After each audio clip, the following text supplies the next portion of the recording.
You're watching Fox Sports, home to the World Series, Super Bowl 36, and in 8 days, the 43rd running of the Great American Race, the Daytona 500. The thing about Daytona and what it means to most of us drivers is this is our premier race. This is our Super Bowl. We call this the Great American Race. You know, this track was built in 1959. It was the first of the super speedways. Nobody had ever seen anything like this. Your heart's pounding, the fans are coming in the stands. People are hollering, you know, and the crews are revving up their air guns. They drop that green flag, buddy, and you head off into that first turn. And everybody is jockeying for position, and the track's dirty, and there's dust flying, and it's covering up your windshield, and you're trying to find a hole to get in, and all of a sudden you realize, I'm sitting on a hot rod today, boys. I'm going to the front, and I'm going to win this thing. It is your moment. This is your time, and it's all about you. It's all about what you've just done. We all drive into the victory circle, and victory circle it's like heaven. I mean, it's open the gates. When they get there, they open the gates, and you drive in, and that's when everything comes into perspective. We won the race.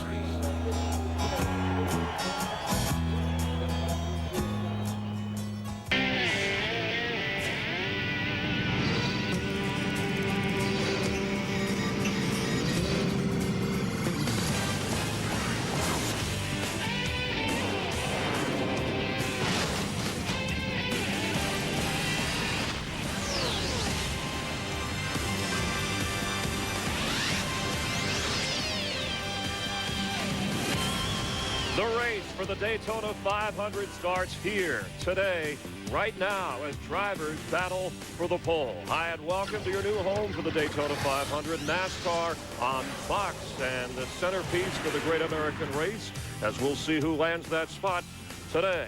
Our location, your location, as we'll try and bring you just a little bit closer to the finish line and who ends up winning the Great American Race. Hi, I'm Chris Myers, coming to you live from just above Victory Lane. We're really excited to bring you America's fastest sport for the first time. Today, we're going to see who's going to be on that front row. Will it be Dale Jarrett, who won the pole in the race last year? How about Dale Earnhardt or Jeff Gordon? Just some of the big names we'll be keeping an eye on. We have our own big names here as part of our broadcast team. Let's go up to the broadcast booth. Former winner Darrell Waltrip, crew chief Larry McReynolds, and Mike Joy, who will call the action. Mike, you have your own crew chief and driver. You're ready to go.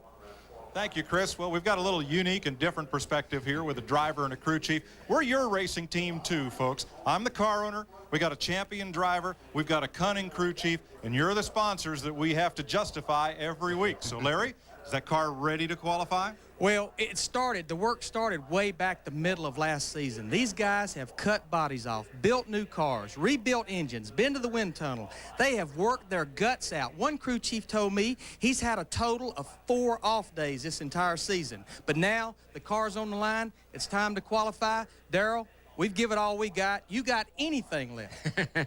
Well, the way you get the most out of a crew and a crew chief is you keep whining. And I've been whining for 2 days. And now, folks, I'm going to show them I was holding back just a teeny-weeny bit. Good. So, hey, buddy, guess what? I think we got them right where we want them. Well, folks, I think we've got a pretty good piece. We're going to find out here. It's going to take 2 laps to let us know. Well, the rest of our all-star team is patrolling the pit and garage area. Let's go there now with the editor of Speedway Illustrated, Dick Berggren. Thanks, Mike. This is the NASCAR inspection area. The mechanics, the crews call this place the Room of Doom. NASCAR goes over every one of these cars, almost 2 dozen templates. They check the engines. They check the suspension systems. The goal, make sure nobody has an unfair mechanical advantage. NASCAR wants this to be more a race of people than cars. That's why they look so carefully at these cars in the inspection area. To Matt Yoakum. Dick, Daytona's a racetrack steeped in tradition. The name Earnhardt is synonymous with winning at Daytona. Today, Dale Earnhardt Jr. is the pre-qualifying favorite to win the pole. If successful, he'll become the 29th different 500 pole winner since 1959. And link forever the Earnhardts to the Allisons and the Pettys as the only father-sons to win the pole for the Great American Race. Steve. Well, Matt, Robbie Gordon's been a big surprise here at Daytona. But you know what? This team tested on 3 different days, spent a full day at the wind tunnel. And crew chief David Iff told me he did the math on a toolbox this morning. He said 18 different mechanics spent over 10,000 man-hours on this very race car. To Jeannie Zelasco. Well, Steve, we have been waiting 15 years for this. The resurgence of Dodge, an opportunity for a Dodge car to qualify for the Daytona 500, and the wait continues for Stacey Compton. As you can see here, still working on the car. The 92 car did not pass inspection. They have spoiler issues. They're working fast and furious, but the clock is ticking, which means it will be virtually impossible for them to get through inspection again and out onto the track for their allotted 13th position. Hopefully not an unlucky 13, Chris. All right, thanks, Jeannie. That's just part of our team. The rest of our team, of course, former Daytona 500 winner as a crew chief member, Jeff Hammond, Ken Squire, a veteran of 36 Daytona 500s. A number of storylines we'll be keeping an eye on, but the focus right now, it's on one thing, and that's get the pole, Jeff. And how critical is it really to land that spot? It's very critical. I can't tell enough how critical it's going to be today. The way I explain it, folks, is this is the first hand of the poker game. And believe it or not, it's read and weep time. NASCAR is handing out the final card as we speak. Two guys are going to split the pot. The rest of the guys have got to ante up all over again on Thursday. All right, a guy who won't let go of his restrictor plate. An issue that we'll be discussing all week up through the Daytona 500. Ken, no matter what happens in the Great American Race, whoever wins the pole is going to be a star for at least a week leading up to that. Ah, yes, the front row is to be decided here. And this is such a special day at Daytona. For this is not a driver against driver. This is a race for perfection, for that single perfect lap. Will be your eyes and ears, and from just above Victory Lane where we are, we'll be keeping an eye on things. Let's go back upstairs, way up in the broadcast booth. Mike Joy and the play-by-play team. Mike?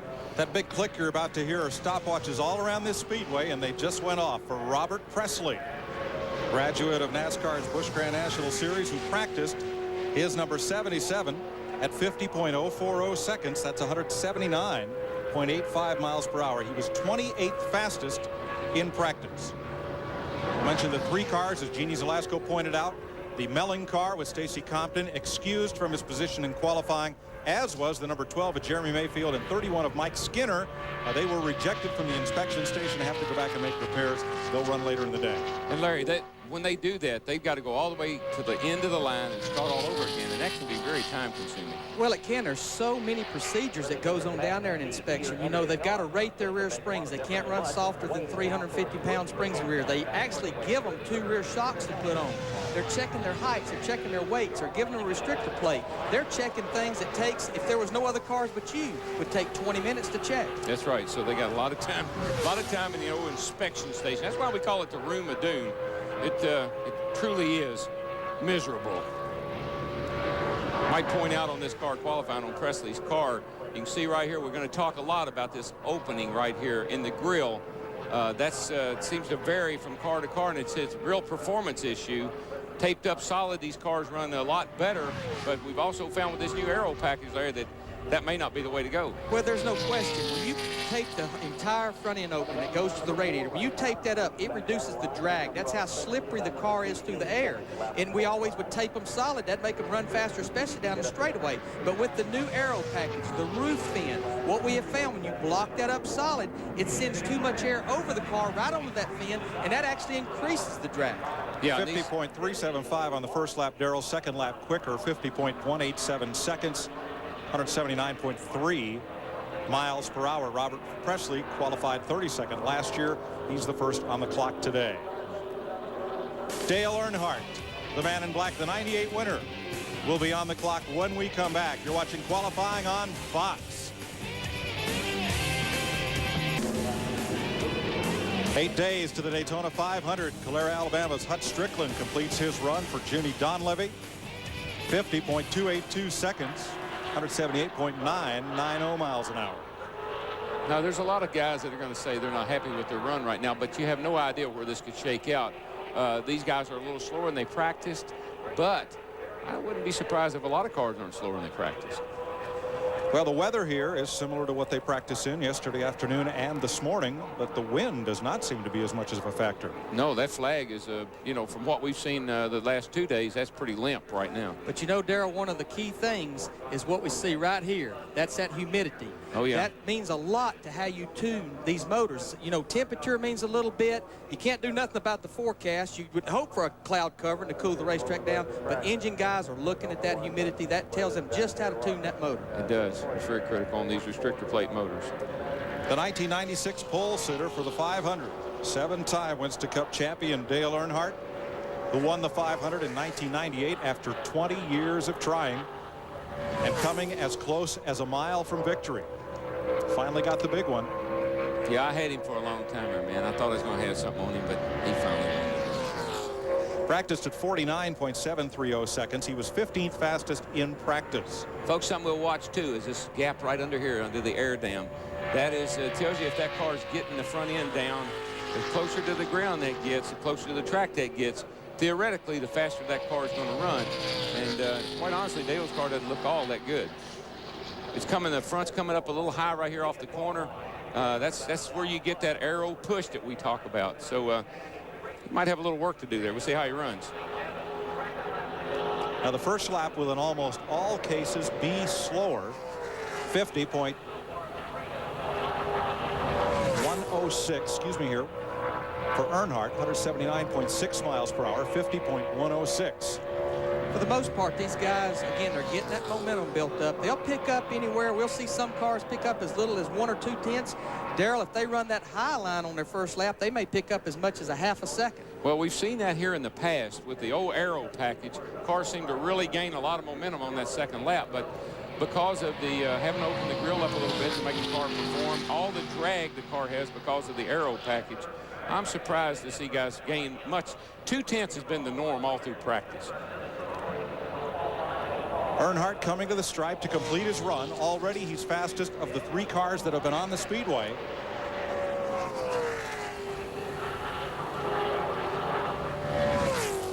.808. That is a tenth off of what he practiced, but 180.694 is the fastest speed thus far. So let's go down with the first driver to take to the track today, and Jeannie Zalesko. Robert Presley, you got to break the track in. What were the conditions like? Well, it's warmed up a little bit since this morning there, so we're disappointed a little bit in that Jasper engine Ford. We thought we'd be a little quicker than that. We throwed some fluids to it and everything, but, you know, we're just going to have to get ready for the 125s now. And as the afternoon wages on, it seems to be getting more and more humid out here. Was it a problem for you on the track?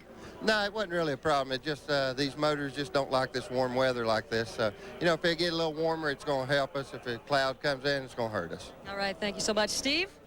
And Sterling Marlin will be leading the Dodge Brigade onto the racetrack. Sterling, your thoughts right before qualifying? Well, I just like to thank the Coors Light race team. They've really worked hard and built this car in about 5.5 days, and we never tested it here, but we carried it to Talladega, and it's worked good for us off the truck. We've been about the top 10 in all the practices, so roll the dice, see what happens here. Look, Sterling. Matt Kenseth, last year's Rookie of the Year and Charlotte winner, timed in 27th for last year's 500. His first, he finished 10th, but he and the rest of the Jack Roush drivers struggling in practice. He was 38th fastest of the 52 drivers in practice yesterday and this morning. There you see, Darrell, he's about halfway up the racetrack in 3 and 4. That's not the fast way around, but the first lap, we call it a throwaway lap. All we're trying to do is have as many RPMs when we get back to that start-finish line to start that second lap. That means more RPMs mean faster speed. Yeah, it's a real balance between getting the fluids hot, getting the engine not too hot. If these engines get too hot, they will detonate on you. When they start detonating, that's something that goes on internally in the cylinders. They start basically misfiring. It'll kill the power. So they're trying to just balance that out. That's part of that opening in the grill we were talking about, heat and the engine performing well. Let's talk to the fastest man so far, Jeannie. Yes, the fastest man so far, Dale Earnhardt. Do you like the conditions out there on the track? It's a little hotter than what it was this morning. A little bit slower than what we ran a qualifying run this morning, but a lot of cars were on the track. The wind may be a little stronger right now, so a lot of elements probably got into it. I was watching them work on some of your aero packages before you even came out here. What changes were you making? Trying to get over this temperature, really, and to just go faster. Anything you can do, just the smallest amount of thing you can do here makes a difference. I think this wind coming down the front straightaway hurt us, though. All right, thank you so much for the time. Mike?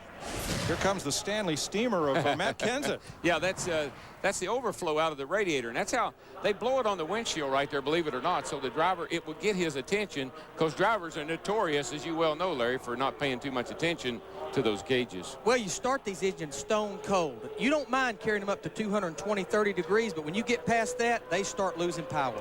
50.127 for Matt Kenseth. He's second fastest so far You're watching qualifying for the Daytona 500 on Fox. Welcome back to Daytona 500 pole qualifying, where Dave Marcus, trying to qualify for his 33rd Daytona 500, a record, has just clocked in at 49.893 seconds. He is second fastest. And he's only a 10th off of what Dale Earnhardt run, but this is a Richard Childress car, a Richard Childress motor. Richard Childress' group even took it to the wind tunnel over the winter. Well, you've heard about the Room of Doom, the inspection station. Dick Berggren is right next to it at the Pile of Denial. Yeah, well, the Pile of Denial is all the stuff that NASCAR said you can't run. Here's a windshield they took off Joe Nemechek's car, said it didn't conform to the template. Here's a roof blade off number 5, Terry Labonte's car, out of spec. Here's an upper control arm that they didn't like on Bill Elliott's car. Here's a fuel filter from Steve Park's car, an adjustable fender brace from Jerry Nadeau's car, and downstairs here, 2, 4, 5, 6 tin cans from the outside of the fuel tanks that NASCAR decided was too big. You can't get anything by these guys. DeGenie. Hey, Dick, we're here with Matt Kenseth, and it seemed to be that your car was running a little hot out there. Am I correct? Yeah, that might have slowed us down a little bit. When you go qualify, you put all the tape you can on the front of the car, and it got a little bit hotter than we wanted it to, but we picked up a little bit of speed from practice, so I guess we'll just have to be happy with that. Been struggling a little bit out here with the engine, trying to fine-tune everything. Do you feel like it's starting to come together? Well, drafting is a lot different than qualifying. You know, we're a little disappointed with some of the speed we lost in our car since testing, but I think once everybody gets out there in a big group to draft and to race through 125s, I think we'll be pretty good. All right, thank you so much for the time. Mike? Newlywed Matt Kenseth, third fastest so far. Here is Sterling Marlin, the 1992 pole sitter for the 500, trying to make his 20th start for the Ganassi Racing Team. Yeah, it's the first Dodge we've seen on the racetrack, so we get a chance to see how they're going to stack up against everybody else. Been pretty quick in practice. Let's see how they do on the. They're out there by themselves. Car looks great. His first lap is 0.3 off his best practice speed at 49.853. Yeah. Look at there, Darrell. They're doing a lot better job of getting that front valence down close to the ground. If you remember back a few cars ago, Dale Earnhardt, I don't think his front valence was near as close to the ground as Sterling is there. You get it sealed off to that ground, that's speed. Oh, yeah. And, folks, we don't want to wear you out about that, but as a driver and a crew chief, that's what we wear each other out about when we're watching these cars on TV. Where's the valence and how low is that car? And what do we got to do to get ours down like whoever's outrunning us? So that's very critical to the cars going fast around here. The 1995 and 96 Daytona 500 champion. Then for Morgan McClure Racing, and now for Chip Ganassi. And he is fastest, 49.412 seconds, 182.142 miles an hour. Sterling Marlin has jumped to the top of the pole chart. Imagine that. That Dodge was that fast. That's not a bad effort for the first time. That's pretty good effort right there, boys. Chip Ganassi, he may have brought some of that IndyCar magic over here with him. Best seat in the house today is inside the Budweiser.com airship. Aerial ambassador of the King of Beers, Budweiser, official beer of NASCAR. And I'm sure Felix is saying, now, I've owned cars down here for years. I could never get one to run like that. What's going on here? They're explaining each other. Tony Glover's the crew chief there, and they're talking this all over. And I mean, they don't look all that happy. I'd be jumping up and down. Next man on the track is jumping up and down. Ricky Craven had his career derailed by a bad crash and lingering effects, but he's back in a full-time ride for Cal Wells in his number 32. 2 weeks ago, Craven led, I think it was 135 snowmobilers all around Maine and raised $75,000 for charity. That was his tune-up for the 500. So many drivers do so many good things for charities, especially during the off-season. Yeah, they do.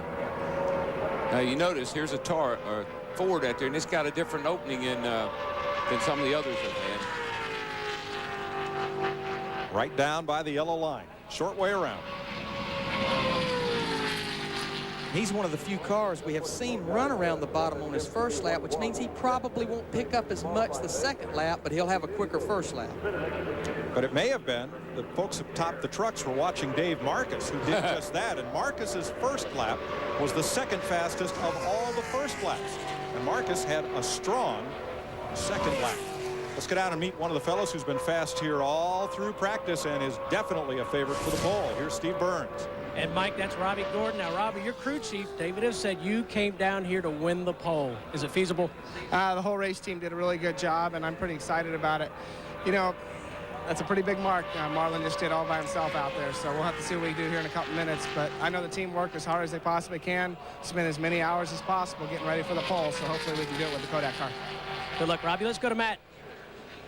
And Steve, the 12 car of Jeremy Mayfield was scheduled to go out 9th, but they missed their call to the inspection line. Peter, what was the problem?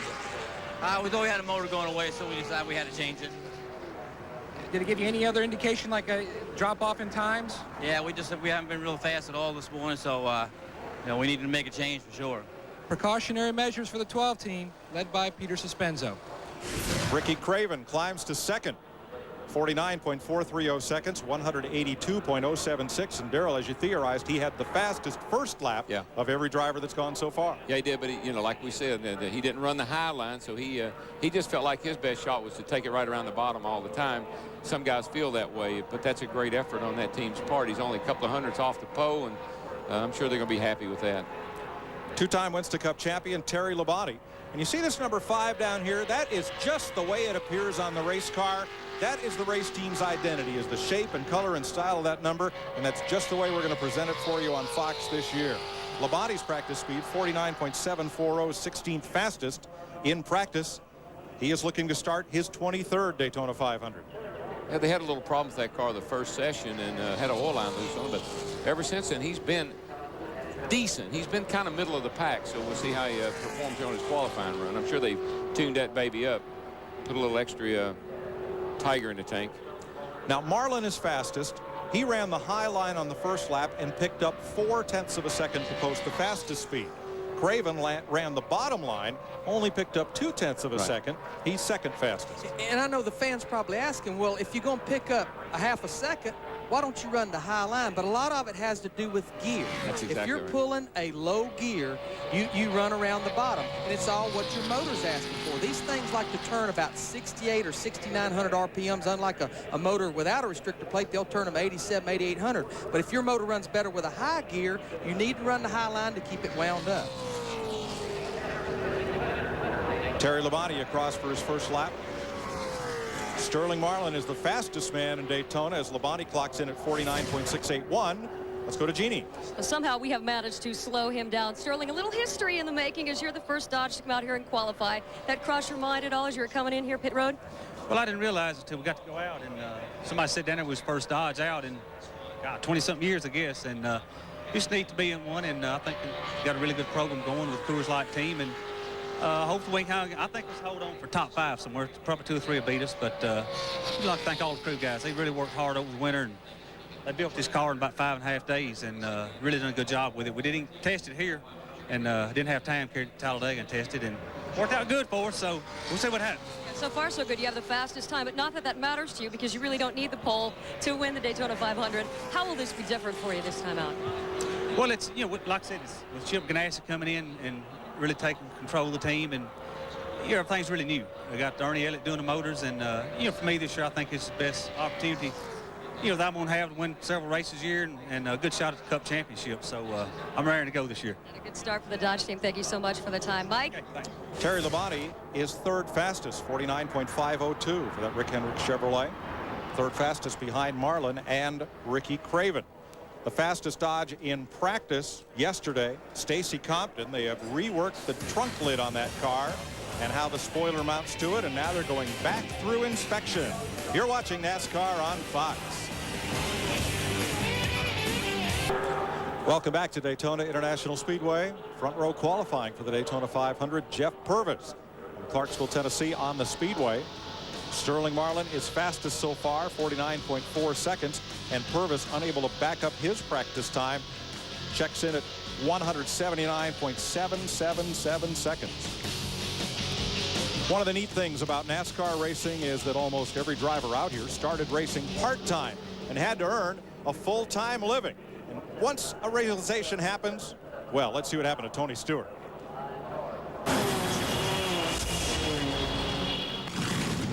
I was working in a machine shop out in the country in Rushville in '93, and I'd just come back from the Copper Classic and ran second, and I'd got my paycheck the day before, and I tried to figure out how many hours I had to work in this cold machine shop in the middle of nowhere with 1.5 feet of snow to drive through every day to get to work to make up what I made driving the race car for that one day. And when I figured out the dollars and the hours, I realized that if I can fit 2 more races in a weekend than what I was currently running, maybe I can make a living doing this. He's made a pretty good living. Those 6 races he won last year and was got paid pretty well. I tell you what impresses me about him. And you can go drive an Indy car in Indianapolis. You can go drive a midget at Terre Haute. You can drive a sprint car in California somewhere, Silver Crown car, and then get in a stock car, and you can do all that in one weekend, which he has done. That tells me you have a lot of talent, that you're a very talented young man, because I don't think there's very many drivers in the garage area that could accomplish that in that many different kind of cars. Stewart trying to qualify for his 3rd Daytona 500. Let's go into the garage area and meet the leader of the Dodge teams to Daytona. Here's Steve. And that's Ray Evernham. Ray, you have spearheaded this enormous undertaking, bringing Dodge back to NASCAR racing. But, man, you've been keeping a low profile since you've been to Daytona. How do you feel? Well, I need to keep a low profile. I told everybody I've been doing the media for 490-some days. And right now, Evernham Motorsports needs my attention, so I'm trying to help my guys as much as I can. Your thoughts, Ray, as you're about to go out? Just really happy with the overall Dodge program. There was a lot of people involved besides me, and I think that we've handed a good product to some of the other race teams, obviously with Sterling and Stacy and some of the guys' times. It's shown that, so just really happy to be part of it, and got to get the Evernham Motorsports Dodges going a little bit quicker now. Best of luck, Ray. Let's go to Jeannie. Well, Terry Labonte, you were able to pick up a little time here today, but you've been running so well here this weekend. What is the secret to your success? Well, we've got a couple new cars. The guys have really worked hard building them over the wintertime. We had a pretty good test down here, and, you know, we really backed up when we ran in practice yesterday, so that's pretty good for us. I think that's going to probably be somewhere around the top 10 in speed-wise. All right, and as you hold tight, Tony Stewart just clocked in first, so the competition continues. It never stops out here. That's right, yeah. It's tough. All right, thank you so much for the time, Terry. Mike? New pole sitter, Tony Stewart. Practiced at 49.442, improves that by 1/1500ths of a second. Well, I think that's going to make Larry feel a lot better about having to eat that headset. That's his teammate. You just look at how low that thing still is. Yeah. I mean, it's still sucked down, and how they do that is with rebounding the shocks. When those shocks compress, it just holds them down. That's not a very pretty ride, but normally it's faster on that stopwatch. That thing was porpoising all over the place, but it's going fast. Stewart was the outside pole sitter here 2 years ago. Matt? Well, Mike, Stacy Compton was the fastest in class yesterday for the Dodge boys, but this morning a motor change, also some spoiler trouble. You were excused from your spot in the inspection line. What are your expectations now on pole day? I have no earthly idea. I tell you, it's been a tough day for this Kodiak Mellon Dodge. I don't think it's going to hurt us that much. You know, we put a qualifier in, thought it was going to be better, and it wasn't. So we went back to the motor we had in yesterday, and I think that'll put us back to where we were yesterday, which should be in pretty good shape. They were very fast yesterday afternoon, and the sentimental favorite obviously would be the Mellings with their rich history here in Daytona. Mike? Harry Melling, the car owner, when Bill Elliott won the Daytona 500. Let me tell you, they've had engine, they've changed an engine, hadn't been out on track with that. That makes the car go fast. That rear blade is probably as big a controlling factor as anything that makes the car go fast, and they've been messing with that, so I wouldn't be pretty confident if I was him. Here's a fellow with a lot of confidence, Robbie Gordon. Off-road racer, IndyCar racer, Winston Cup racer. Picked up by Morgan McClure to drive their number 4 Chevrolet. Fastest practice speed, 49.347 seconds. But he's going to need to pick up 7/10 to win the pole. Dick Berggren? Well, here's a speed secret. The idea is drop the blade of the back of the car out of the air as much as possible. NASCAR doesn't want it to go too far out, so they test the springs. 345 pounds is the least you can have, and guess who just flunked one of the spring tests? Stacy Compton. That spring just passed, so that one's going in the car. They are running right to the edge of the rules, and that's the right way to do it. Mike? Racer Kurt Rohrig invented that spring and shock dyno, very sophisticated piece of tuning equipment the teams use now. And, you know, Darrell, before they had a spring rule, we would qualify with 100-pound rear springs. Exactly. Really get that spoiler out of there. Yeah, and there's another thing that makes the car go fast, those rear springs, and now they got to change one of those. So this guy's just digging his hole deeper and deeper. Robbie Gordon will be disappointed. He is 5th fastest, 49.632 seconds, 181.335 miles an hour. That's about 0.3 of a second slower than Gordon practiced. Tony Stewart and Sterling Marlin are the fastest so far. You're watching Daytona 500 qualifying on Fox. Qualifying on Fox is brought to you by Dodge and nearly 3,000 dealers who invite you to come see what's different. By Budweiser, with the crisp, clean, refreshing taste you'll find in no other beer. This Bud's for you. By UPS, moving at the speed of business. And by new Haviland Motor Oil technology formulated for improved gas mileage. Add more life to your car.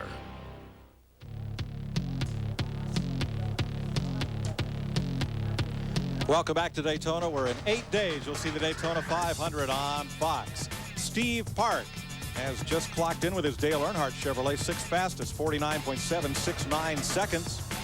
You know, one thing, Mike, these guys, you might say, why are they slowing down? They had their own restrictor plate. You got your own plate you practice with. You got your own springs and shocks and stuff that you practice with. But when you go into the technical area, they put the NASCAR plate on. They give you, you have to get your springs approved, and they give you 2 rear shocks. If you're off ever so slightly in any of those areas, you're going to get a huge performance gain. So that's why everybody worries so much and why there's so long faces when those cars go in and out of that room over there. Jeff Burton climbing aboard his Jack Roush Ford, hoping to pick up some speed from practice. Jeannie, let's meet the man who's fastest for the moment. Yes, and you can kind of tell by the look on your face. Okay, you lost the smile there for a moment on me. This is TV. You need to smile big. I was going to walk up and inform you were the fastest, but I couldn't even get there. Your crew was all over the car. Obviously, the lap went well. Yeah, it was a really good lap. You know, these guys have really done a great job all winter, and you know, you kind of get concerned as a driver when the team that you're with wins a championship. You think over the winter they might get a little lazy, but it's been just the opposite. These guys really dug in hard all winter, and you know, both my team and Bobby's team, they've really worked hard to make us and build us really nice cars for here. So the guys did a great job. You know, my crew chief here, they've been in the wind tunnel so many days just trying to get prepared for this race. So I think Home Depot's pretty proud, and I'm real proud of my team right now.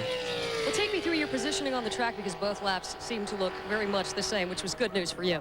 Well, you know, a lot of the guys will take their first lap and run up high to try to take an extra lap to build their momentum. But, you know, with our setup and the way our car was running, we didn't really notice a difference doing that. So I just ran on the bottom both laps. And, you know, what I learned the first lap helped me on the second lap as far as, you know, the way that set of tires drove and, you know, how the car was going to react. So, you know, in my opinion, it was nice to be able to run both laps in the same line. All right, great. Thanks so much. Go sit back, relax, and watch the times with the rest of us. Guys, back to you.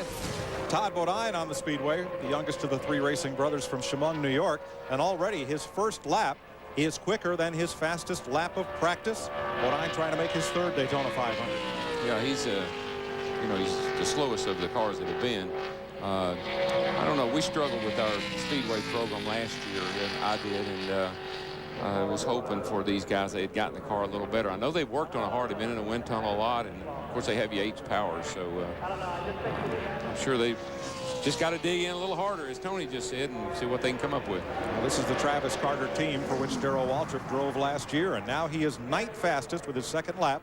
That's the fastest lap he's run this week, 50.003 seconds. Yeah, it's not what he would like, I'm sure, but from where he practiced, they've obviously done a good job of picking him up. That's right at a half a second. So, yeah, again, that's probably not going to end up very good. But when you pick up a half a second, you got to feel a little bit good about your gains. If you can gain that again, exactly then you'll right. be doing good. That's right. Later today on FX, the Goodies Dash 200-miler, 4:30 p.m. Eastern Time. Fellows like Michael Waltrip and Larry Pearson got their start in that series. Dale Jarrett did well there before moving on up. And tomorrow, it's wall-to-wall NASCAR on Fox Sports Net. NASCAR this morning kicks off at 10 a.m. Eastern Time, early on the West Coast. Then we'll have the Budweiser shootout right here on Fox at 2 p.m. And every Sunday night, NASCAR Victory Lane, 9 p.m. on Fox Sports Net. Bill Elliott, pole sitter in 85, 86, and 87. Daytona 500 winner in 1985 and 87. But there's something new about Elliott this year, and it's the car he's driving for the first time in his entire Winston Cup career. He has changed makes. Now in a Dodge for Ray Evernham. Where'd he go? Here he comes, and I'll show you again. Here's the owner over here, Ray, and he looks pretty worried, but you see how that air dam is right down on the ground? That baby's getting down, and that makes speed. We'll see what he ends up with here. You know, we talk about Dodge coming back, but I just don't think the race fan, it took me a while to conceive just what these guys have accomplished, especially when you think about 1 year ago, they didn't even have motor parts, and it wasn't but until about a month and a half ago they had parts they felt good about coming to Daytona with as far as durability. Ray's happy with that. That's not a bad, he's not frowning. The perennial winner of NASCAR's most popular driver award is in at 49.842. His first lap, his 8th fastest overall. Look at his hands in there. If you can at home, if you can just get a close look at those hands, that car might be looking like it's just floating around here, but let me tell you, that thing is doing a lot of bouncing and bobbing in the corners. Steve Burns is with Ray Evernham. And Ray's talking to the crew. Ray, your thoughts on that first lap? It's good. That's as good as we've run. So hopefully we'll see. He's been picking up about 0.4 of a second on his second lap. So if he does that, it'll be a good run for us. 0.4 would put him in row 2 right now. I knew Ray wasn't very disappointed with that first lap because he had a pretty optimistic look. The best I've seen him have in 2 days. Or about 2 months. Maybe 2 months. Oh, yeah, he's happy with that. I'll say he'll be. Yeah, he's happy with that. He is fastest today. Bill Elliott looking for his 4th Daytona 500 pole. 49.029 seconds. Look at the difference. He picked up 3/4 of a second. Well, he said 4/10, so it's twice that. Larry, that driver's been lying to that crew chief. I believe he was holding back. Bill Elliott, Tony Stewart, Sterling Marlin, and Ricky Craven. Look at him our down fastest so far. You're watching NASCAR on Fox. Congratulations, Ray. That's a great effort, man. But pole qualifying for the Daytona 500 is underway. Bill Elliott in a Dodge, Tony Stewart. The 2 fastest so far. Jeff Burton has just run, and the second lap for his Jack Roush number 99 picked up 0.8 of a second. His lap of record will be 49.792, 180.7 miles per hour. He is 8th fastest. Let's go down to victory lane. Chris Myers. All right, and the Roush Racing team, disappointing in the 2 days of Winston Cup practicing. Mark Martin, more specifically, the Viagra car did not perform after all the expectations. So we got that out of the way. But let's talk about Roush Racing as Jeff Burton is going around now. What kind of improvements can they make in the short time to put up good numbers today?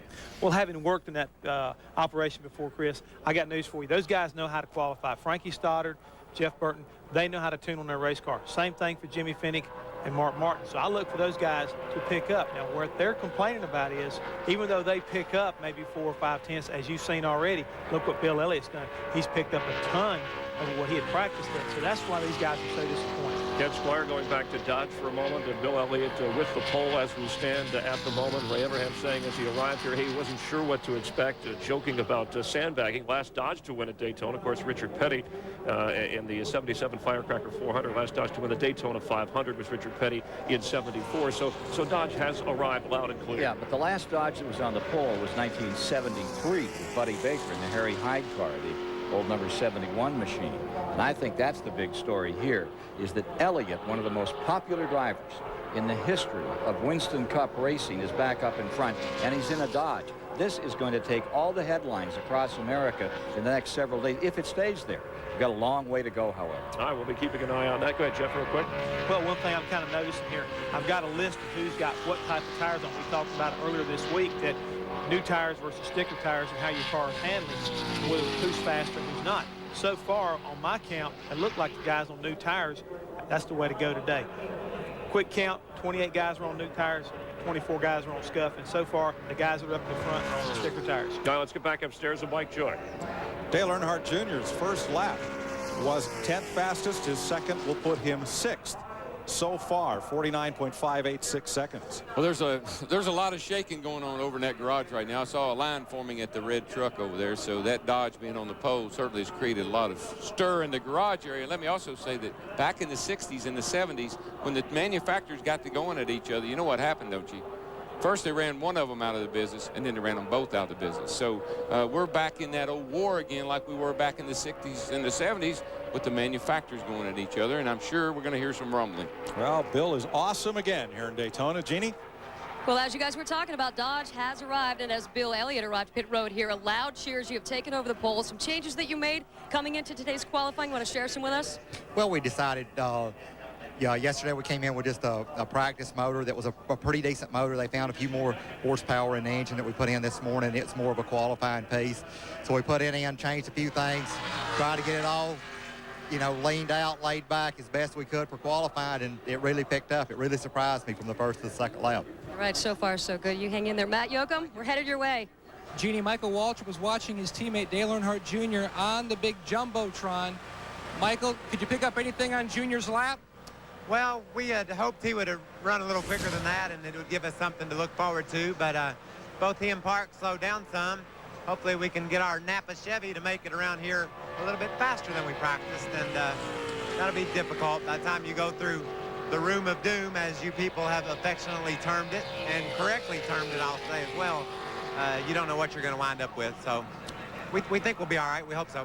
What do you expect your magic number to be? I told Buffy we needed to run in the 40s, and she said we need to run in the 30s, and I said, well, I hope we can at least run in the 50s. So it's very scientific down here along pit road for the viewers at home. Well, that's Michael Waltrip preparing to go out in the number 15 Napa Chevrolet. Jeff?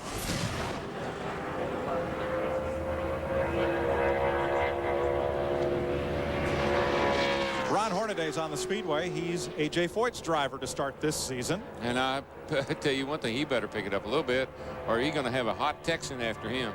That's right about where he practiced, Darrell, within about 0.05 of a second. 2 wins in the Busch Series last year for Hornaday, 2-time truck racing champ. His dad, a West Coast racing champion, and his son, Ronnie, will make his Daytona debut this week. And guys, no matter how hard I try to believe it, I just can't call him a Rookie of the Year candidate. No. He even has a yellow stripe around the front bumper of that car. Now, how'd he do? Well, 15th fastest on his first lap. He moves it up to 11th with lap 2. 49.853, and as Michael Waltrip was talking about a 30, that's 49.30 seconds. Drivers talk in hundredths of a second. I need to run a 30. See this second lap right here? That's an 85. Folks, you'll catch on. We're going to be here every week. You'll catch up. Give them your explanation. Well, when we come back. We'll do that. Ron Hornaday completes his run, and we'll be back with more Daytona 500 pole qualifying as you're watching NASCAR on Fox. Morgan Shepherd is on the speedway. The Conover, North Carolina driver is the second senior driver in the field to Dave Marcus. They're both 59 years old. This is the Stan Hover machine. Morgan's been in 15 Daytona 500s, finished second in 1992. Now, we were talking just before the break. Morgan ran a 51.52. You'd call that a 52. And the reason we deal in seconds in the garage area rather than speeds, the best analogy I can give you is if Michael Johnson runs the 200 meters, you want to know his time. You want to know his time on the stopwatch. Doesn't matter how fast he was. Right. I'm sure if you told me, yeah, you just went 90 miles an hour, you'd say, so what? What was my time? What was my time? Here's our first look on Fox at the second generation Fox box that in other sports gives you constant time and score. You see the Fox ID, and that they call it a jelly. A little green jelly right there tells you that the track is under green flag conditions. And here we'll have position, number, and driver name on the main ticker across the top of the screen. On a second line, we'll be able to give you other information. We'll show you some of that as our week goes on and we get further into the NASCAR season. But right there across the top of the screen is how the standings are right now, as Jimmy Spencer, the former NASCAR modified champion, takes to the speedway, and Travis Carter's number 26. He's the 19th car to go out. He's the 19th qualifier, and as you can see, the ticker across the top there gives you the running order. Now, that's a pretty neat deal.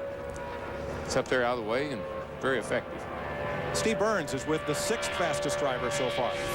Dale Earnhardt Jr., but Dale, you don't look too happy about your lap. Well, we ran faster in practice, and we didn't back it up in qualifying. I really have no explanation. Just it'd have been nice to run what we ran in practice, but this will be all right. It's kind of cool to be able to start up front in the 125, but we didn't last year. We did all right. Thank you. Well, let's explain. Only the front row is set today in pole qualifying, but every other driver who goes on the speedway earns a time that will get him a starting position in one of the Thursday 125-mile qualifying races, and those will set the field for the Daytona 500. It's a situation unique to Daytona in February. Happens nowhere else on the tour all year. Well, the good thing is you can race your way into the Daytona 500. Yeah, qualifying is important to get you a guaranteed, you know, if you got a fast speed, that's something you fall back on. But at least if you're slow, you still are not out of the picture. You can race your way into the 500, just finish 15th in your qualifying race. First lap on Jimmy Spencer, 50.322, 18th fastest. He'll need to pick it up to make his 10th Daytona 500. Second lap complete. And Spencer from 18th position moves to 13th. Second lap for Spencer, 49.928, 180.26 miles per hour. So Bill Elliott, Tony Stewart, Sterling Marlin, Ricky Craven, and Terry Labonte pace Daytona 500 qualifying on Fox.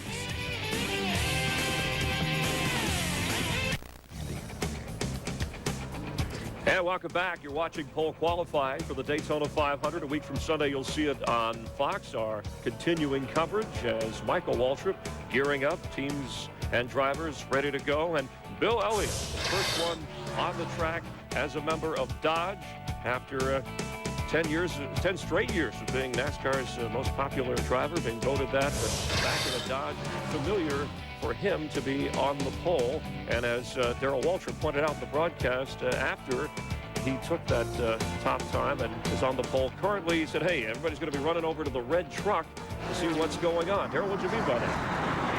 Well, the red truck is the NASCAR truck. That's where Gary Nelson and all the inspectors and sometimes Mr. France is in there. And anytime there's something like that takes place, people start to line up there for their appointment. It's like going to the doctor, you know, they have to go in and kind of like be psychoanalyzed. So they have that service for you as well over there, and try to convince you that you just need to work harder on your car. Andy Houston running for Rookie of the Year. 49.569, 181.57 miles per hour. That's a great run for Houston. It pops him up into 6th place. Let's meet the Winston Cup championship winning car owner of 2000. Here's Jeannie. Yeah, so far so good for Joe Gibbs Racing. Joe Gibbs, Tony Stewart with a nice lap out there. It was a great lap. Surprised us a little bit, but we thought that car had a chance to be in the top 10, but it may still wind up dropping all the way back down to somewhere 8th, 9th, 10th. But it was a good lap for us, and we're happy with it, really pleased. I'm watching you pace out here because your afternoon is not done. What do you expect for Bobby's car? We don't think Bobby's car, it hasn't been as fast, so I would be surprised. Our guys, if they were guessing, I'd say they'd say 15 through 20 with that car. It races real well. That's the reason why we brought both these cars. They're good race cars, but you know, qualifying-wise, we're probably not quite as good. I think Tony's jumped up there pretty good, so we're really happy with that. So hopefully, maybe Bobby can surprise us. That'd be great. All right, Coach, thanks for the time. Sorry, I call you Coach. Old habits die hard. Dick? And Coach Gibbs' two crew chiefs, Jimmy Maycar from Bobby Labonte's car and Greg Zipadelli from Tony Stewart's car. You guys are hanging around the room of doom. What's the hardest part about getting through here? Getting it back out. Everything from the time you roll in this door right here to the time you roll back out is hard. There isn't an easy place in there. It's NASCAR does a real good job of scrutinizing these cars, making sure nobody's taking advantage of anything that would give them an unfair advantage to one of the other competitors. So from the time we roll in there, you stay nervous till the time you get back out on this side. Zippy, your car has been fast the entire time we've been here. The other car has not. Anything you can do to help these guys out?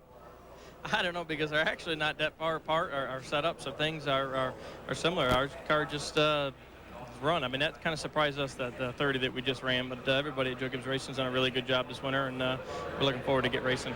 Well, congratulations to you, Zippy, and good luck to you, Jimmy. Mike?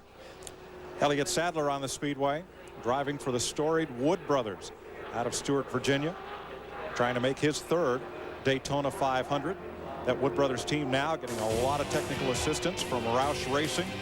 Jack Roush's cars trying to pick up some speed here as well. You're watching NASCAR Daytona qualifying on Fox. It's Sadler for the Wood Brothers, ran 49.899 seconds. That's 14th fastest. This is Michael Waltrip trying for his 15th Daytona 500. Finished 5th in this race in 1999. Yeah, this is the 3rd of DEI's cars here, and Michael felt like he had a pretty good chance of being in the top 5 or 6. We'll see if his prediction is right or not. We'll see if he's right or Buffy is right. Buffy's right, or if they get out and say, I don't know what happened.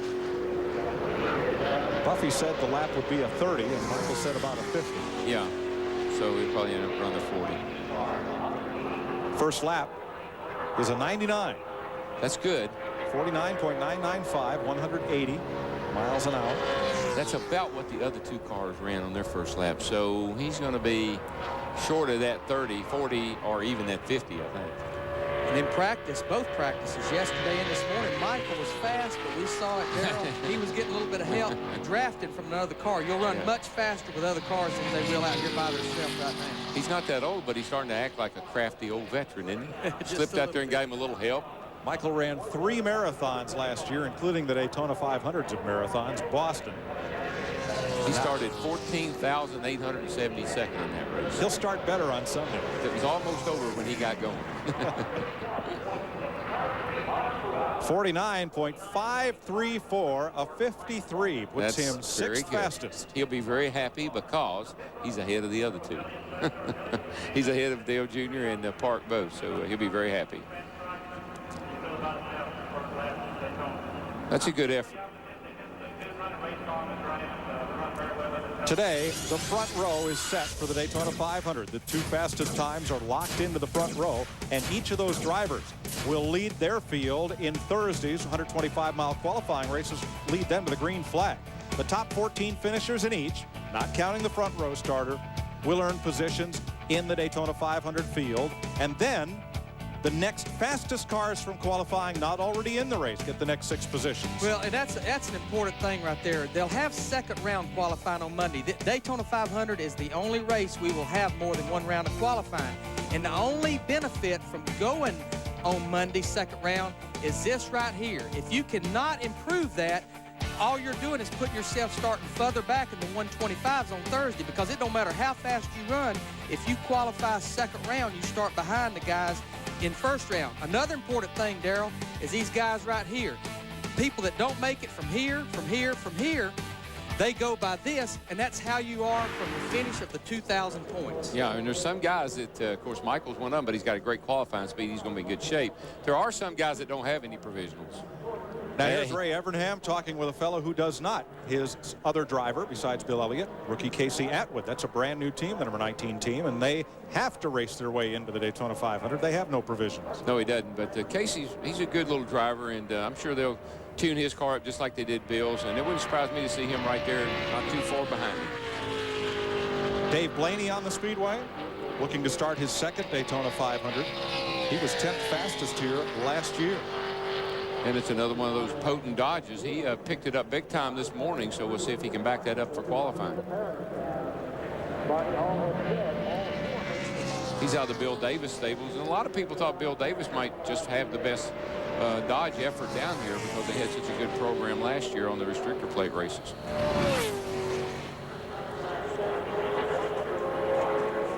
Blaney, World of Outlaws Sprint Car veteran, still owns a team over in that series. And he looks like he's got kind of a rough ride. Well, some are worse than others. He's not sealing off quite as good down on the air dam area either as, say, Bill Elliott did. So he's got, I tell you, it looks like he got too much spring and too much shock in the front of that car. What do you think, Larry? He's definitely got a lot of rebounding shocks. When it compresses on those springs, it's holding that thing down there. And again, every little bump, you feel it magnified about 10 times. Oh, yeah. Got a little extra air in the tires, probably.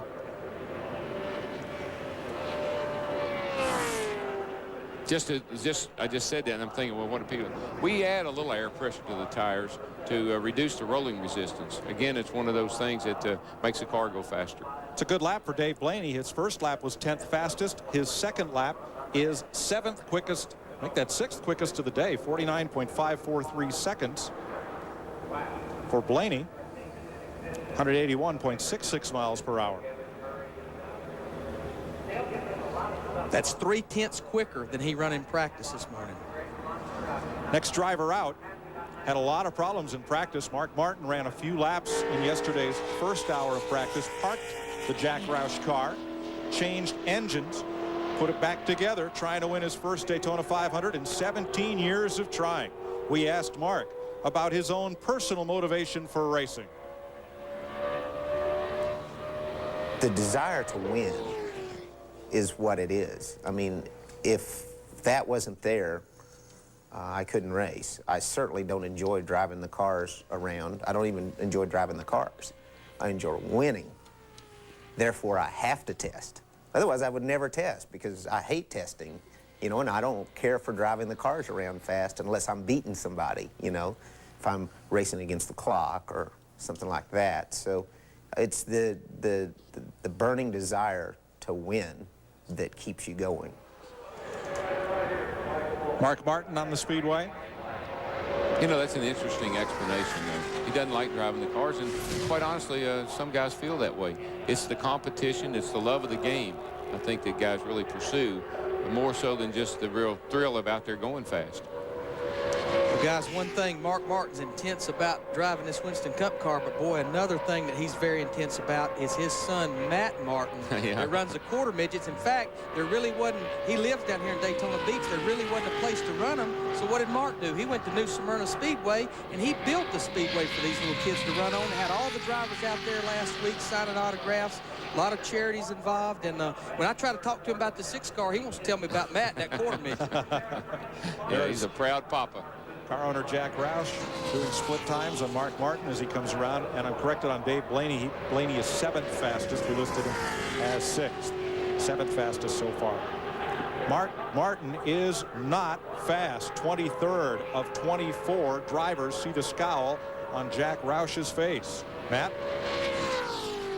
Mike, this morning, Mark Martin called his morning session less than productive. Jack, the first lap, is that what you expected? That's about the way we've been running. You know, this Daytona race is 11 days long, and there's several events. There's a qualifying, the 125s. Of course, we're going to have a Busch Clash tomorrow, and then ultimately the race. There's a lot going on in these 11 days. The qualifying positions will only be established for the first 2 cars today. We think we'll race real good. We've obviously missed something in our qualifying setup, but I don't think that'll come into play when we drop the green flag. His lap was pretty good. His second lap was pretty good. Yes, it was. That's 13th fastest for Mark Martin. 49.805 seconds. So he gained half a second on his second lap. Yeah, actually, that car, that surprised me. That car had the nose up a little higher in the air than just about anybody that's been out to qualify so far. So, again, though, it's attitude. And attitude, every car has a little different attitude. And so maybe they know something about their car. Steve Burns is with the 6th fastest driver. And that would be Michael Waltrip. Now, your crew looked happy with your time. How about you? I was pleased. We got to kind of base things off what Dale Jr. and Park did, and they were a little bit off of their practice speeds, not much, and we were too. The car drove a perfect line. Scott has done a great job setting this car up where it's really free in the turns. I didn't know you could get one loose with these new spoilers and stuff, but he's got it to where it's really free in the turns. You don't have to turn it left hardly at all, and it gets on around the corner good, which helps the RPM down the straightaway. So the Napa Chevy looked good, I trust, but it felt real good. Uniform looks good, too. Yeah, and how about my eyes? They're blue. Hi, Mom. His mom said yesterday that the new uniform made his eyes look bluer. Yeah, that's debatable. From his older brother. No, I've never argued with my mom. I wouldn't say that. No. Later today on FX, the Goodies Dash Series of Daytona has their season opener. That's coming up at 4:30 p.m. Eastern Time over on FX. And tomorrow, Speed Week rolls on. NASCAR this morning. All you need to know beginning at 10 a.m. Eastern Time on Fox Sports Net. The Budweiser Shootout right here on Fox at 2 p.m. Eastern. And every Sunday night, NASCAR Victory Lane at 9 p.m. on the net. A lot of sun-drenched fans out there today. Taking in pole qualifying for the 43rd annual Daytona 500. And on the speedway comes Ken Schrader, looking for his 17th Daytona 500 start. He was the fastest timed car in practice, but admitted to us yesterday afternoon that he did have a little help. He caught a little bit of a draft off another car, so may not be quite indicative of what he'll run right now. No, but the Pontiacs all seem to be running pretty well. I mean, you know, Stewart's there, and I'm still just waiting for that 18 car to go myself because, you know, the challenge Larry put up. And so we got to see what's going to happen with that. for the fan that don't know the challenge that Larry put up, I said if he don't qualify, did I say the top 35? No, you didn't even. You said the top 10. Maybe I said the top 10 or 15 that I would eat my microphone. But Jimmy Maycar let me in on a little secret this morning, so maybe it's going to work out. You know, if you took a Webster dictionary and you opened it up and looked up the word racer, right beside it would have to be Ken Schrader. This guy runs sprint cars. I look to go to a horse track sometime and see him a jockey. A trotter. Horse. He races 365 days a year. Yeah, he's a heck of a West Coast driver. Won the Southwest Tour race at Phoenix last weekend to open his season, but his first lap is off, 23rd quickest, 50.252 for Schrader. And I have to explain that. I've said it a couple of times. Michael digs at Schrader. Schrader goes out and wins the Winston West races and the Phoenix and all those other races at ARCA, and Mike's always giving him grief about being a great ARCA driver, great Winston West driver, but never says anything about being a good Winston Cup driver. Well, he's 15th fastest right now, 49.822, 180.64 miles per hour for Kenny Schrader. 15th fastest. 25 drivers have taken time. The Fox family of networks is your home for NASCAR all through the first half of this 2001 season and beyond. Totally NASCAR with Steve Burns debuts this coming Monday at 6 p.m. Check your local Fox Sports Net listings. We'll be right back with more Daytona 500 qualifying on Fox. 4 identical cars. Welcome back to Daytona International Speedway. Here's a blur in turn 3. The first lap turned in by Stacy Compton in Mark Melling's Dodge. Finally approved through inspection. He's had the fastest first lap of the day. There is the time and the speed, and here he comes trying for the Daytona 500 pole.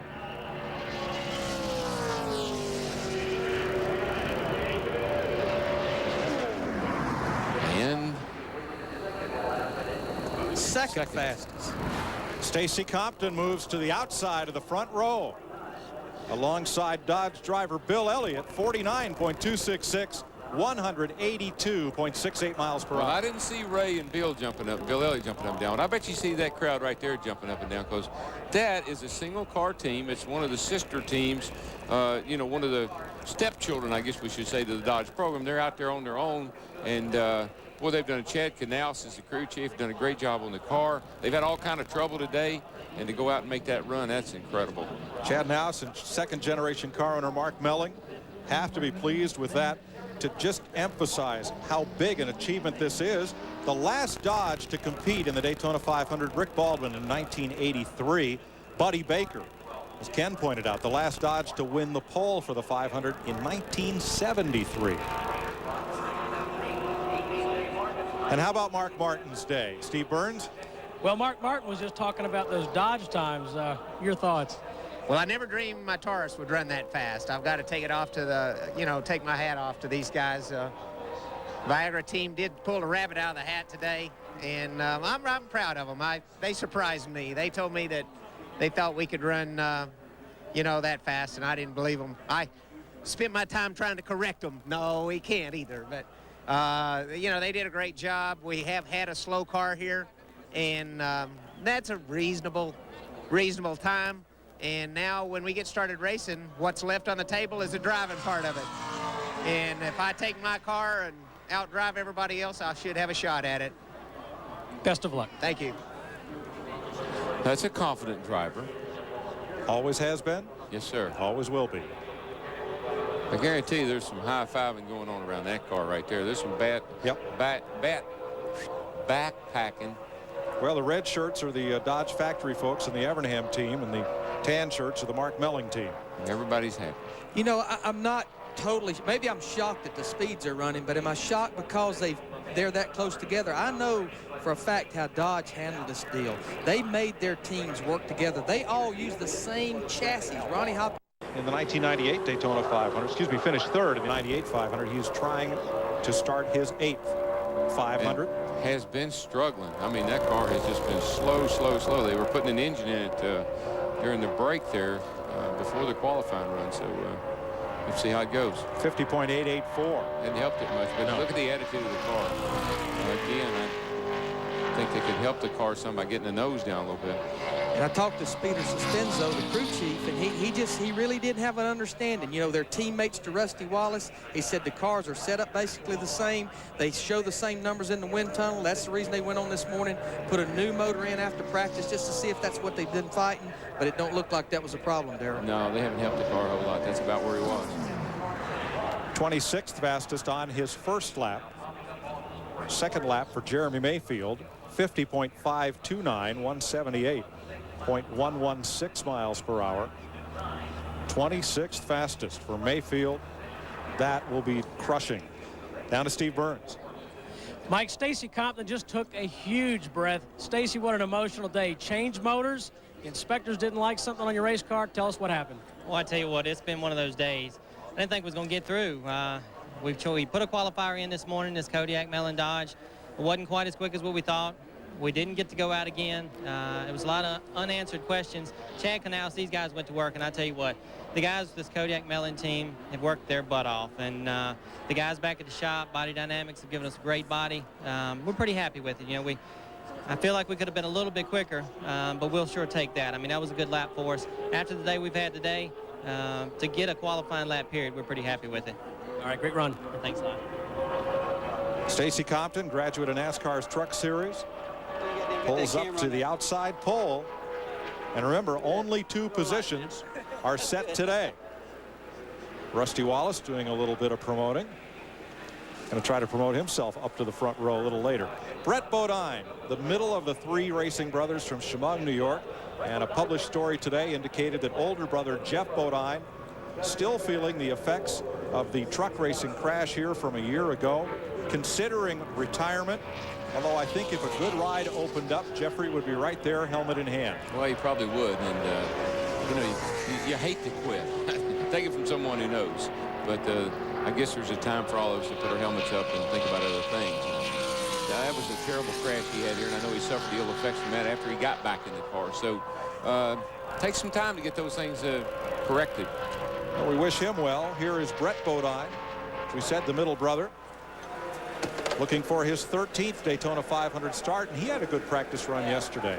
Hey, guys, we talk about the room of doom. Once you get out of there, you're not totally out of the woods. No, because you've got to make it out there at about 2 cars away from qualifying. They use this thing right here. You have to run 70 degrees of rear spoiler. You can't run more than 71. You can't run less than 70. And what Robin Pemberton here, the crew chief's doing, he's setting it by what that NASCAR official's got on that gauge. Yeah, that gauge is weighted, and it puts several pounds of pressure on that spoiler just to be sure your spoiler is not, or your deck lid is not so weak that that thing's going to blow down in the wind. So it's a trick right there. Brett Bodine is 23rd fastest on his first lap. We're going to hear this a lot. Brett Bodine also has a Yates engine power plant. You're going to hear Robert Yates engine. He's in about a 3rd or 4th of the field. Besides his house cars of Dale Jarrett and Ricky Rudd, he's got them in Ricky Craven, Andy Houston, Jimmy Spencer, Todd Bodine, Mike Wallace, and Brett Bodine. So he's got a lot of engines out there. That's what I say. Cha-ching, cha-ching. Brett qualified 8th for the 500 in 1992. Completes his run. And from the first lap of 23rd fastest, moves up to 17th. 49.824, 180.636 miles per hour for Brett Bodine. I think he'd be happy with that. Daytona 500 pole qualifying rolls on, as do some of the adjustments back in the garage area. You're watching NASCAR on Fox. It's butt pole qualifying for the Daytona 500, the first test of speed for NASCAR's Winston Cup racers in the year 2001. Bill Elliott's quickest, Stacy Compton second fastest, both driving Dodges, then Tony Stewart's Pontiac and Sterling Marlin. When we went to break, all that Bondo Dust Flying was from Dale Earnhardt Jr.'s car that he will drive tomorrow in the Budweiser shootout. Here's what happened during practice. Well, as these guys are out there, they're testing each other pretty good. I mean, the practice has been really wild. And as you see, the 99 car, what happened, the 31 car and the 8 car were getting plug checks. 8 drops on the apron. 31 decides to go with him, but the 99 car is already up beside the 31. He slams on brakes, locks up the rear tire. smokes the rear tires and slams into the back of the 8 car. They're supposed to get their hands up, you know, if they're going to cut the cars off going down the back. Here's Jeannie. And of course, Junior walks away from this, and then the real work begins. I asked some of the guys working on the car, how long is this going to take? And they said, okay, if you're in a real shop, about a half day. Here at the track, as fast as you could possibly do it. The whole left side, as you can see, was caved in. The bumper was a mess. They've had to replace the tires. You can see back here, a little welding, a little sanding, a little painting. They'll be out here long after the sun goes down, and everything should be okay. Although, honestly, they're trying to get this back together so we can take it back out for a practice lap. Guys? Cosmetic damage. That's it. You're watching now from the Budweiser.com airship, reminding all fans that Budweiser is NASCAR's official beer. Carl Long completes his 2-lap run, the fastest of which 51.053 seconds. He is good for 28th fastest of 29 drivers that have qualified. He was 48th quickest in the practice sessions. Driver from Roxborough, North Carolina, Thierry Boutsen, number 85. Yeah, I drove that car over at Charlotte in the World 600 last year. He made the show and offered me the ride, and so I got to drive that car over at Charlotte last year.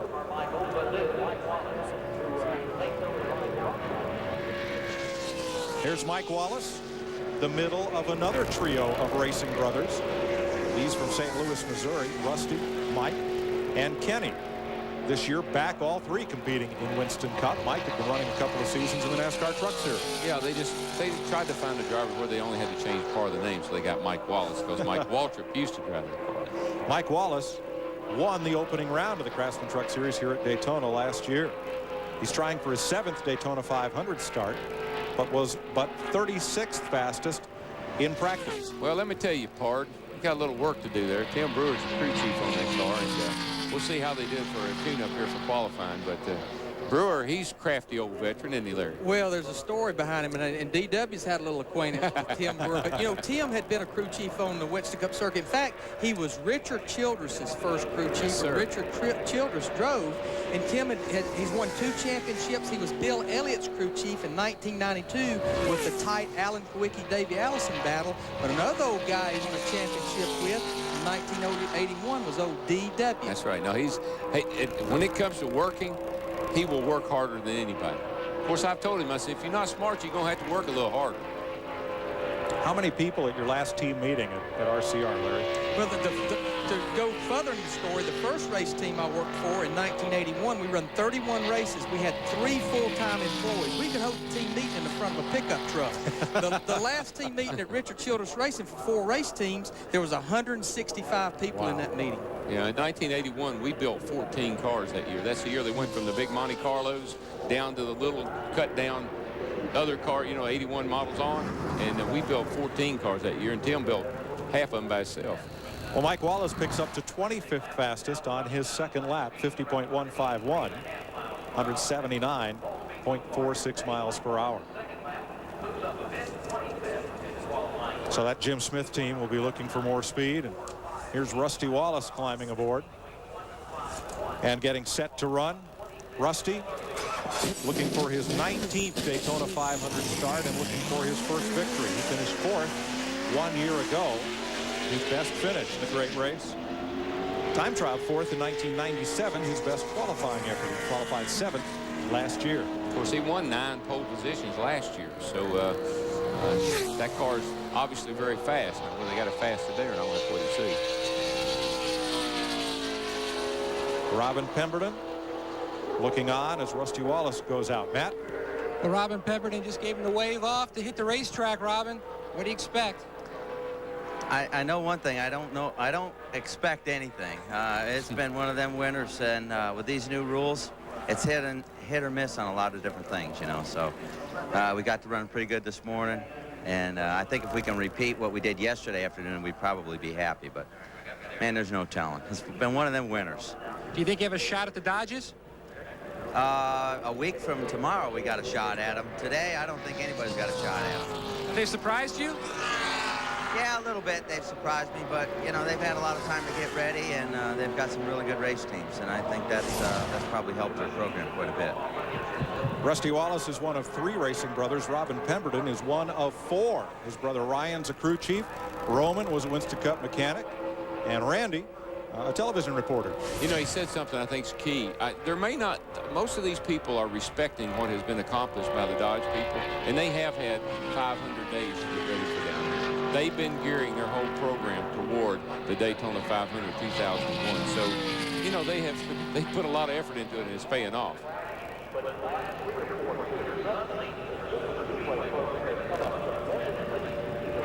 Wallace, a former Winston Cup champion, and expected to be one of the contenders for the front spot here.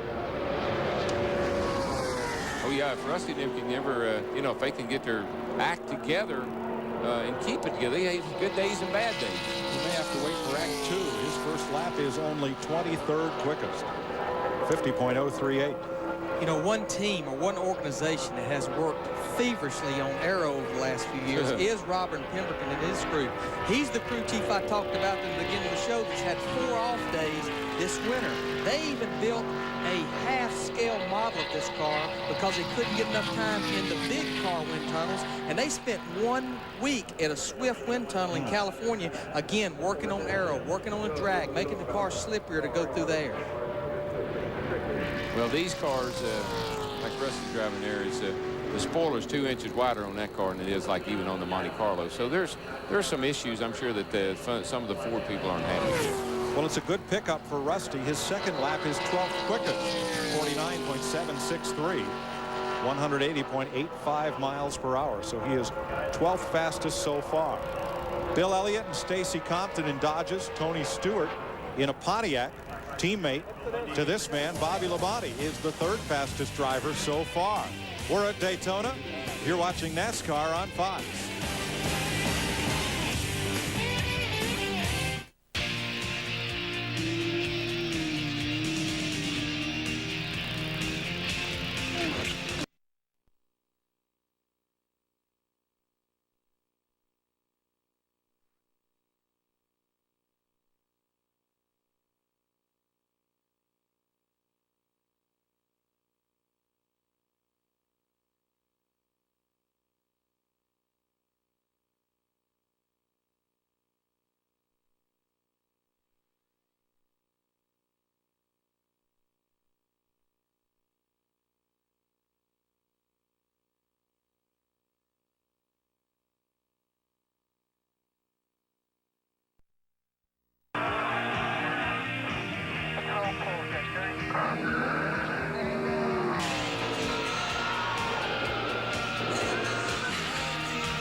Never once. And welcome back live at Daytona as we count down to the 43rd running of the Daytona 500 on Fox. A look from above, and Bill Elliott with the pole for the moment.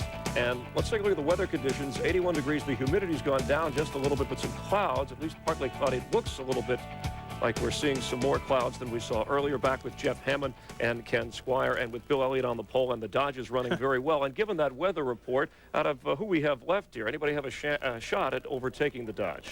Chris, right now, I think you're going to have a weather change here in a little bit. It's going to cool down. The humidity's already gotten a little bit better.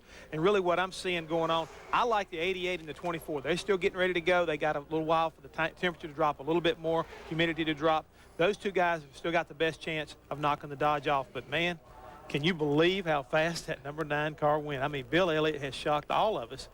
500 days to get ready. I guess it worked for them so far. And Bill Elliott, the fastest qualifier ever back in '87, over 210 miles. But that was before restrictor plates, and he has won poles here before. And let's take a look, Ken, out of who's left. Robin Pemberton said, hey, I don't think anybody today is going to beat Dodge or Bill Elliott. Well, I'll tell you what, there is a cloud cover coming in. These folks sitting out here were in bright sunlight as the day commenced here on Fox. But right now, that isn't the case. And so that may favor these runners. The 43rd guy out, Dale Jarrett, in that number 88, that set on the pole a year ago.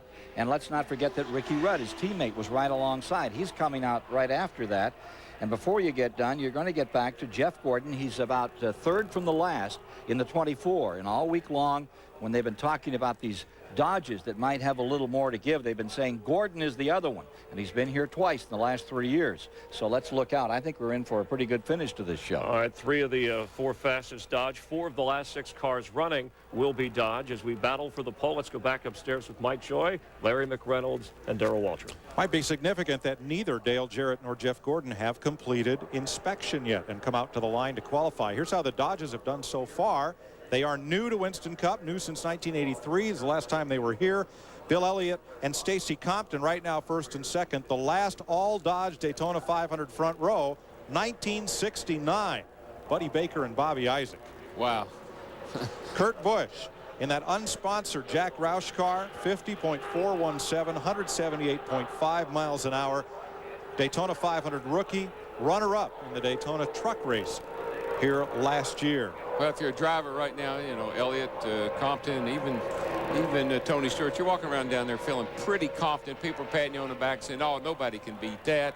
But I've been standing there many a time saying nobody can beat that, and all of a sudden here comes a Jeff Gordon or a Dale Jarrett, and it's take that Busch hat off and give it to somebody else. I mean, I think with Tony Stewart earlier run a 49.30, everybody, including Bill Elliott, Stacy Compton's guys looked at each other and said, wow, that's going to be tough to top. Yeah. You know, one fellow they neglected to mention yet to run, Ward Burton. Yeah, Ward is, you know, he's been fast in practice, and everybody thought that coming down here and from testing and what we saw yesterday in practice, that 22 car could just be the hot Dodge of the day. So, and it could still be. Norm Benning on the speedway. The number 84 from Level Green, Pennsylvania. One of the few owner drivers in the field. I got to tell you, this is my favorite guy, Norm Benning from Pittsburgh, Pennsylvania. He's run to the Automobile Racing Club of America, and over the last years, you'd find him on those quarter miles at Killcare and up at Flat Rock, Michigan. Then he'd be on the dirt at DuQuoin and at Springfield, Illinois. Then he'd be on the super speedways, all in the same car. The other teams have 12, 14 cars, and well, that was 5 or 6 in ARCA. He had one car, and he and his girlfriend, who's an accountant, and his crew chief, they've moved up. They're into Winston Cup racing now. Look out for Norm Benning from Pittsburgh, PA. First lap, 32nd fastest. He moves up 1 notch on lap 2, 51.049, 176.3 miles per hour. We keep talking about Dodge perspective. The last Winston Cup pole for Dodge at any racetrack, Neil Bonnet, 1978. 23 years ago, Ken. Hey, I didn't tell you the guy was going to be fast. I just told you that he moved up. And now he has 2 cars. I mean, that's the big deal here. Go Benning. Let's go to Dick Berggren. And then with one of the young drivers in today's event, 20-year-old Casey Atwood in a Dodge. The other Dodges have been wickedly fast. How's yours? I don't know. I mean, we wasn't that great in practice. We picked up a lot from yesterday, but the other Dodgers being fast, especially our teammate, gives us a lot of confidence. We know we can get there. We just got to work on it a little more. You know, I'm still confident that hopefully we can get up and get in the top 25 for this qualifying session. We just have to wait. How do you get confident when you're trying to qualify from your very first Daytona 500? I don't know. It's pretty exciting being here. You know, I've come here a couple times, not as a racer, as a race fan, and being here in the Daytona 500 is something else. You know, I've been a big race fan for a long time, and I don't think it's really hit me yet. We'll see how it goes, and we're just a little nervous right now. We want to get this top 25 over with, and I'll have time to really think about what's going on. All right, we'll let you alone, let you get a little more nervous. Thanks. He sounded like a veteran. This is a fellow's only had his driver's license for 4 years, and here's a veteran. Dale Jarrett, the defending Daytona 500 champion. He's going to roll off in qualifying a little later on. You're watching NASCAR on Fox.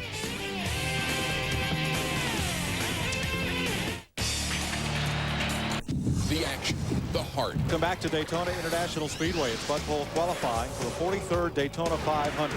34 drivers have been on the clock. 51 of 52 will take time today. Big weekend on Fox. The Goodies Dash Series runs 200 miles on FX today at 4:30 Eastern Time. Tomorrow, your NASCAR starts early in the morning, 10 a.m. Eastern, 7 a.m. Pacific with NASCAR This Morning on Fox Sports Net. The Budweiser Shootout right here on Fox at 2 p.m. Eastern. And NASCAR Victory Lane caps it all off at 9 p.m. Sunday nights on Fox Sports Net. Hey, Mike, they used to fish in that lake out there. They have a fishing tournament. Guy caught old 71 Mercury in there, and they've canceled. They hadn't had one since. The Hal Hicks number 50, driven by Rick Mast. Ricky Craven in that car last year has timed in at 50.396 seconds. 178.59. They are 29th and ran about a tenth faster than they were in practice. Jeannie? Well, you're watching the final car go through inspection. Jeff Gordon's car, number 24. Nothing to worry about here. They just were one of the last guys up, so they figured why not take as much time as humanly possible to work on the car. They just got their restrictor plate, which I'm sure they're pleased to have. And then they're just going to get a wait here, and then they're on their way. Guys? Yeah, one of the reasons they, when you're at the back like that, you'll stay in the garage as long as you can because you can keep all your fluids much hotter that way. They can heat up the tires, the hubs, the wheels, everything on the car will be nice and hot when they roll the car out on line. And that's a big advantage. Johnny Benson on the speedway, the man who nearly won last year's Daytona 500, brings up our Pep Boys trivia as we run for the pole here at Daytona. What driver has won the most Daytona 500 poles? I know that answer. I know that answer. I know. You go ahead. Cale Yarborough. I knew you wouldn't know. No, I guarantee. Buddy Baker. No, Cale. I've been here for every one of them. Cale. You know I hadn't been born for every one of them. I believe it's Buddy Baker. First lap for Johnny Benson, 49.784. That is 14th fastest on his first lap. This team changed ownership over the winter, and here is Benson moving up to 6th on the speed chart, 49.453. Dick Berggren. Alan with John Andretti. And John, the question is, Ray Evernham's Dodges all picked up. You're in a Petty Dodge. What did they do, and can you do the same? I don't know what they did. They picked up quite a lot, so we'll see what we can do. We had everything we had in it during practice, and hopefully the Cheerios Betty Crocker Dodge will be able to qualify close enough to the front that we can get in the race and not have to worry about the 125 because you never know what's going to happen there. How much can a driver do here in qualifying? Basically, don't fall asleep. You just kind of have to follow, trying to get the, not bog the car down, get it around the bottom, and you can't do quite as much here as you can do as most places. So we're not. If I get on the pole, then it's all because of me. If I don't, it's their fault. It's not my fault. Okay, good luck, John. Johnny Benson is the second fastest Pontiac. This driver's teammate, Tony Stewart, is the fastest one of those so far. Here's the Winston Cup champion and pole sitter for the 500 in 1998, Bobby Labonte. Well, this thing has been a bobsled in practice, so we'll see if they fixed it or not. All right.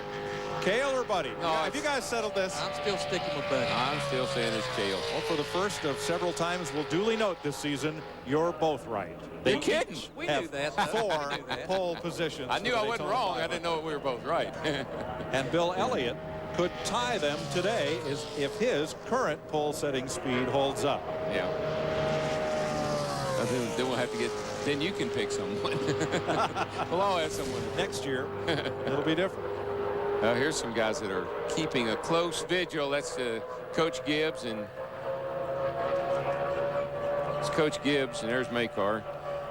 They look a little worried. Car's down nice in front, just like Tony's was. So, as a matter of fact, that car's down more in the front than Tony's was, but it's also down more in the back. This car has a little different attitude than what I noticed Tony in.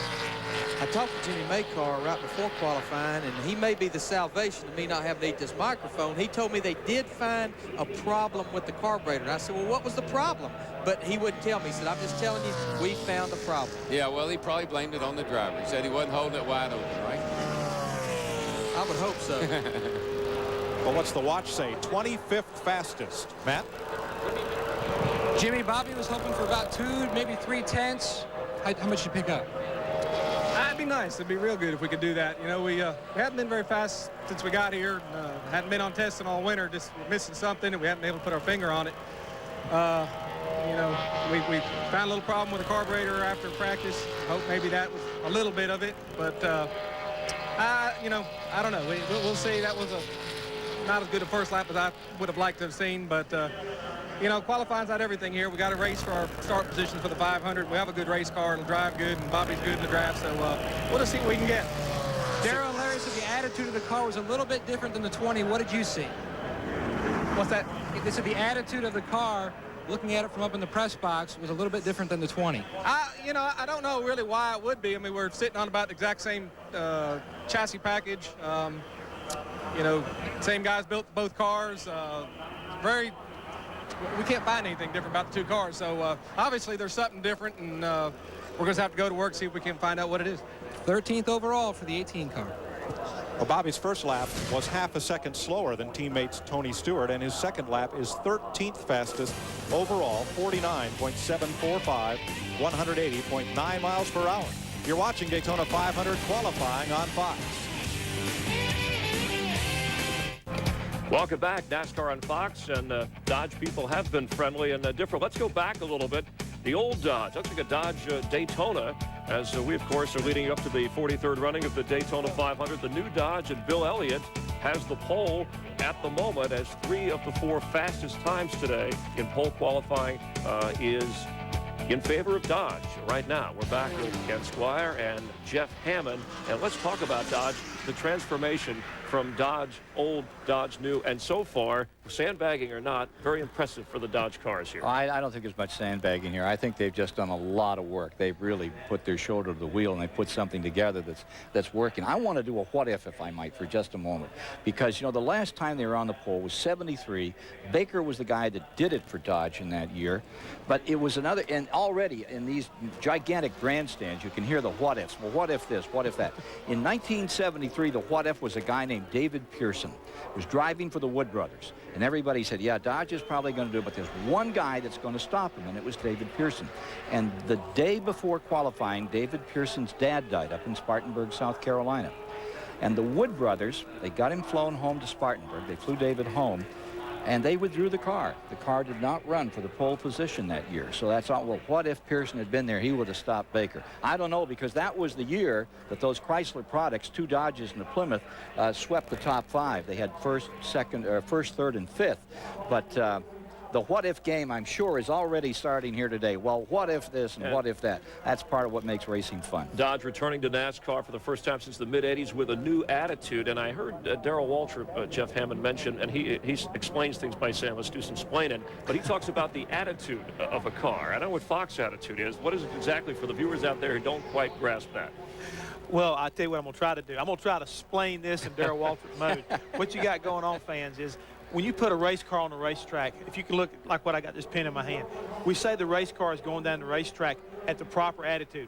The description we're looking at right now is if you take it and cock the car with the tail down and allows the rear spoiler to get out of the way, you can see on the screen, or the front end down close to the racetrack with the front skirt down, real close to the ground, allow the air not to go under the car, but make it go over the car. That makes the car go faster. That is the type of attitude, proper attitude. A Dodge has a proper attitude, so does a Ford, so does a Chevrolet, and so does a Pontiac. You've got to find the sweet spot. Everybody's looking for the sweet spot. How many inches, how much difference is there in attitude? You see these cars going around, sitting in the grandstand. You can't tell if it's one I thought attitude was just a cranky driver. Oh, well, it can be a cranky driver every now and then. There's one up there, if you don't believe me, ask Larry. He's working with him right now. But, no, it's so important when you're talking about a quarter of an inch making all the difference in the world. That sweet spot, these guys will spend, as we've already heard, thousands of hours in the wind tunnel and a lot of track testing to find the ideal sweet spot. And you've got to get the right shocks and springs to make all this come about.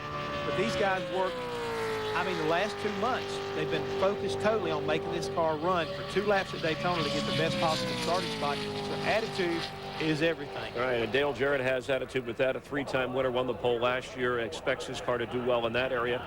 He's getting ready to go. Dick Berggren is with Dale Jarrett. 2-time pole winner here, Dale Jarrett, suffering a bit from laryngitis. We haven't had a chance to talk to you at all during the practice and qualifying until just now. How's the car? Yeah. Pretty good. Not nearly good enough to get on the front row, I don't believe, but we've got a good race car. Dodges have just done an incredible job, you know, and I'm sure it's the same things that Darrell and Larry have pointed out. What I can tell about their cars is they can really pin the nose of those cars, and it doesn't seem to hurt. When we try to do that with our Fords, it seems that we can pin the nose, but it puts the back end of the car up and creates more drag and actually slows the car down, plus makes it drive bad. But they've done a good job, and hopefully we can just get a good starting spot here and go race them on Thursday and next Sunday. So before I get off, yeah, I haven't been able to talk. My crew's been happy about that, haven't had to listen to me. But I want to say congratulations to my 2 daughters who both play on a different recreation teams in Hickory, and they both won their championship in their division today. And so congratulations to Natalie and Carson, and Zachary helped coach Carson's team. So we've got a couple of basketball players in the Jarrett family now. Proud dad. Let's go to Steve Burns. All right, thanks very much with Johnny Benson. Johnny, they've talking about cranky drivers, but you're pretty happy after those laps. Real happy after that. You know, we thought maybe we could run a 50. We'd be happy with a 50 and went a little bit quicker than that. Can't ask any more for everybody that's worked on this car. And it's, we're happy to be down here at Daytona with a sponsor, Valvoline, not only as a sponsor, but a co-owner. So just looking forward to 2001. All right, best of luck. And guys, last year he came down here with a race car that was totally white. Jeff Gordon and Ray Evernham, who together won Winston Cup championships and dozens of races. So far, Bill Elliott is the fastest. Stacy Compton, 2 Dodges, a Pontiac, a Dodge, and Joe Nemechek just slipped in there. And Andy Petrie's Chevrolet there in 5th, displacing Ricky Craven. Then Benson, Terry Labonte, Michael Waltrip, and Dave Blaney are the current top 10. There are still a dozen or so cars to run. Here's a look at the top 20. And remember, only the front row is set today. The rest of these positions determine starting spots in the 125-mile qualifying races that you will see next Thursday live for the first time. History says probably the top 20 or 25 in speeds are probably safe, even if they have a problem in the 125. But again, the further up you can start in them 125 miles for Thursday, the better off you're going to be. Derek Cope and Warren Johnson's car completing his run just minutes ago. Qualifying rolls on, and you're watching NASCAR on Fox.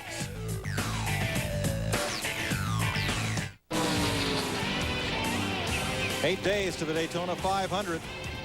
Roy Buckshot Jones trying to qualify. He is the first of the 3 Petty Dodges to take to the track. He'll be followed by John Andretti and Kyle Petty. And his first lap was 22nd quickest. Check that, his second lap, 22nd fastest, 49.836, 180.59 miles per hour. Picked up a good half a second. Yeah, right he about picked the up, middle of the racetrack on that first lap. Picked up quite a lot.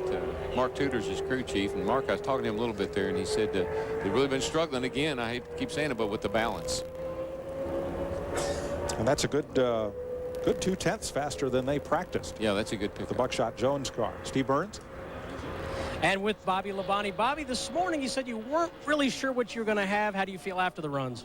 You know, pretty good. The guys in the Interstate Pontiac did a great job. We found a couple things wrong that we, tried, changed a couple things for qualifying, picked us up a little bit. This car's got a little more drag on it than Tony's car. We knew that coming into it, but I kind of like it because it drove good at Talladega. So we brought it down here. Figured qualifying wasn't going to be that big a deal for us. We knew we weren't going to be that fast, but if it drove good, the race is going to be what we're concentrating on right now. All right, thanks very much, Bobby. Let's go to Dick Berggren. And I'm with Ward Burton, and he'll tell you how important this qualifying session is. In 1994, his rookie year, he failed to make the Daytona 500. He was at D&Q. That won't happen this time. He's had a wickedly fast car. Is it fast enough for the pole? Well, thank you for reminding me of that episode. This Caterpillar team has worked so hard. Really, this is about 8 months of work right here coming into this last few moments, and I'm really proud of them. I don't know exactly what we run, but whatever it is, the team has put forth all the effort that humanly possible, and I'm just really proud to be a part of this race team. And you know he's going to give it all it's got. Mike?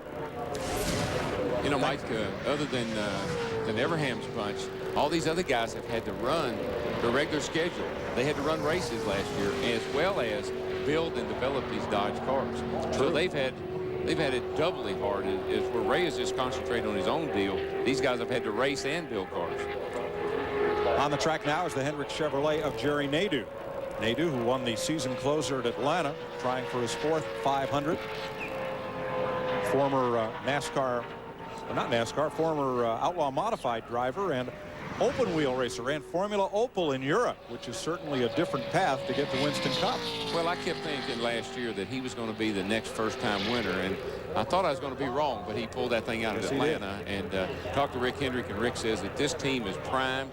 They're ready to go, and he looks for great things out of Nadeau this year. Whoa, second fastest on his second lap. His first lap was only 27th fastest. His second lap, he picked up 0.7 of a second. You know, what we might just be seeing is the weather conditions may be improving just a little bit. What do you think? It is cooling down, and that track's going to have a little more grip. But I got to give credit to his crew chief, Tony Furr, because Tony Furr was Jeremy Mayfield's crew chief several years ago when they beat us like drums here in Talladega. I talked to Rick, and Rick told me he thought this team was going to be a really great team this year. Well, it's a Dodge Chevrolet front row right now. We'll check the weather when we come back. Still to come, Dale Jarrett, Ricky Rudd, Ward Burton among those left to qualify, watching NASCAR on Fox. Welcome back to Daytona, where Bill Elliott seeks to win his first pole position in 107 races. His Dodge is fastest. Jerry Nadeau's Chevy is second. Stacy Compton's Dodge is third. Sterling Marlin's Dodge fifth. Tony Stewart's Pontiac is fourth. Jason Leffler left the Busch ride at Joe Gibbs Racing to drive for Chip Ganassi. He's out there in a Dodge, and 49.967 will place him 28th fastest. Dale Jarrett waits to become the next driver to go out. These days, race drivers start out at the age of 5 or 6 in go-karts and quarter midgets. In Dale Jarrett's day, it wasn't quite like that.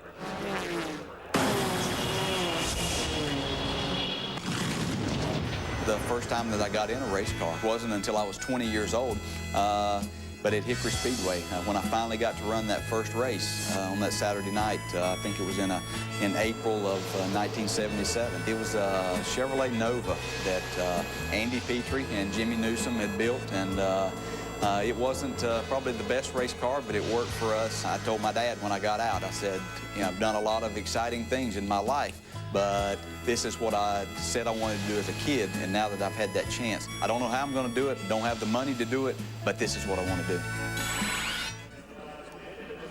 Dale Jarrett's on a hold because the NASCAR observers stationed around the speedway spotted a piece of metal up in turn number 4. So the track crew dispatched to retrieve it. And here comes the defending Daytona 500 champion.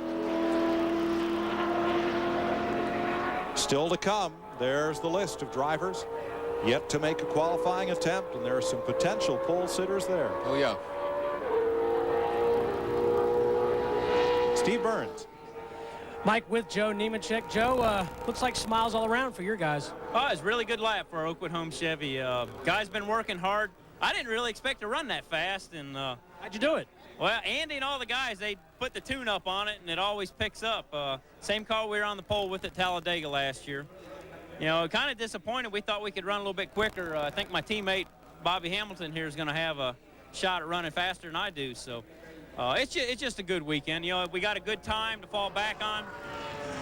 Because I can tell you what, from running these practices, this Bud Shootout practice, it's going to be wild in the Twin 125s. We believe you. Thanks, Joe. Thank you. Dale Jarrett, second-generation star. His father, Ned, two-time champion of NASCAR, had broadcast every live Daytona 500 up until the changeover to Fox this year, but you'll see him on Fox Sports Net Sunday mornings on NASCAR Tech. Dale's older brother, Glenn, raced for many years in what's now Winston Cup and in the late model Sportsman, now Busch Grand National Series. Now handles sports marketing and does some radio and TV from time to time. Dale's sister, Patty, is also deep in racing. She's married to Jimmy Makar, the crew chief for Bobby Labonte. You know, they were talking about the 125s being wild, and it's wild out there, and normally that would be making me kind of have a gut-wrenching feeling. But today I'm thinking, oh, that'll be fun to watch. Yes, it will from up here. You know, Dale's a well of a race car driver, but one thing, if he didn't make his living driving a race car, the word is that he could be one heck of a golfer. In fact, I think his PR people and Tiger Woods' PR people was trying to get a few holes of golf up between these two guys. And look at this race car. I talked to Todd Parrott, the crew chief. This is the same car that they sat on the pole with in July, but he said, Larry, nothing's the same about it. We have cut the body off, and we talk about wind tunnel time. They've spent 36 hours in the wind tunnel with this car. Fastest first lap of the day for Dale Jarrett. This could be the run that knocks Bill Elliott off the pole. Here he comes. But we know ninth fastest on his first lap. Fourth fastest. There's Robert Yates, car owner, and Jarrett at 49.282, 182.6. And you know what Robert was telling Dale? Sorry, Dale. Sorry, Dale. I mean, we tried, buddy.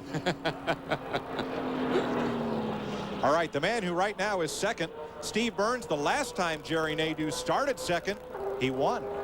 That's a fact. And boy, Mike, he picked up 7/10 of a second on his last lap. How did you do that, Jerry? I watched my old teammate Bill Elliott. He ran that first lap on the outside, and I said, I'm going to do the same thing, get some speed up in this car. But I owe it to all the guys. They definitely had some in their back pockets right there before qualifying. Must be the new paint scheme with UAW Delphi on board. Guys did an awesome job. Everybody back at the engine shop. They worked a lot of hours. We tore this body off 2-3 times during the wintertime to get some speed. So I'm happy for the guys. I'm just hanging on. Okay, great job, Jerry. Let's go to Kent Squire. Well, consider this. The car that's on the pole, that's Bill Elliott. That Dodge is new all the way through. New engine, new chassis, new everything. This little rascal here, this snake has changed his skin. That chassis was the Pontiac that he ran a year ago, and he loves it. He says it's the best thing they have for the super speedway. So it's got the Dodge look, it's got the Dodge power, but maybe Ward Burton has an advantage here with some stuff that he really feels comfortable in. We'll know very shortly. 4 more cars before Burton runs. This is Mike Skinner. He did an interesting thing. He was high down in turn 1 and 2. Just as he exited, he dove down to the bottom of the racetrack as if he was trying to get a run down. See, he's doing it there. As if he's trying to get a run down the hill to pick up some speed. Well, they say you go run downhill, you go faster, yeah, so I'm sure that's what he's trying to do. Mike Skinner won the pole in February and July in his rookie season, 1997. He's 27th fastest on this first lap. This pretty much is an untested, not been on the racetrack motor. This morning they put their double throwdown qualifying motor in. The oil pump locked up. He didn't even get a lap in. They went over to the 3 truck, got their backup qualifying motor because it was the 3rd best motor they had, and that's what's in this car, and it's seeing the racetrack for the first time. He's running an odd line even now. He's all the way down on the inside of the racetrack. He came down the back straightaway right next to the yellow line, and so he's trying to take the shortest route around. Like we saw Dave Marcus do that earlier. Yeah, he didn't have a terrible time. That Childress gang might have found something in testing, because you're right. That was the Marcus line. Yeah, and see, he's pretty low right down through the short chute here coming to the start-finish line. So Theory is the shortest way around, and of course, if you're not bogging it down, that might work. Well, let's see if theory meets practice here for Mike Skinner. Second lap. As we wait on the time, here's Jeff. Darrell, what I'm wondering about, if you remember a few years ago when we went to Indianapolis the first time, a lot of the guys that had talked to you about how to get around Indy said, hey, when you come off of those corners, get away from the wall to keep the wake of the car from putting drag on it. Maybe that's what they're trying to do here, because you realize that Dave Marcus does a lot of testing for the IROC cars at Indianapolis. Maybe it's a little something they picked up with. It's very possible. I mean, to move out away from the wall and get the air off of the wall, that may very well be working for some of these guys. That wasn't a bad lap, I can tell you that. No, it worked for Mike Skinner, put him up into the top 10. Kyle Petty among those waiting to qualify here at Daytona for the 43rd annual Daytona 500. Need I remind you, you're watching NASCAR on Fox. Welcome back to Daytona International Speedway, where we're in hot pursuit. Only 8 days till the Daytona 500 on Fox.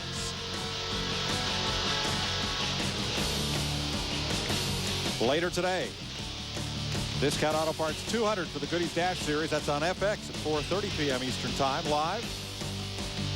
And tomorrow, it's wall-to-wall NASCAR on the Fox family of networks. Fox Sports Net has NASCAR this morning at 10. The Budweiser Shootout will be right here on Fox at 2. NASCAR Victory Lane at 9 p.m. to wrap everything up on Fox Sports Net. And don't forget our new daily show, Totally NASCAR. That begins Monday evening on Fox Sports Net, 5 nights a week. Bobby Hamilton driving for Andy Petrie.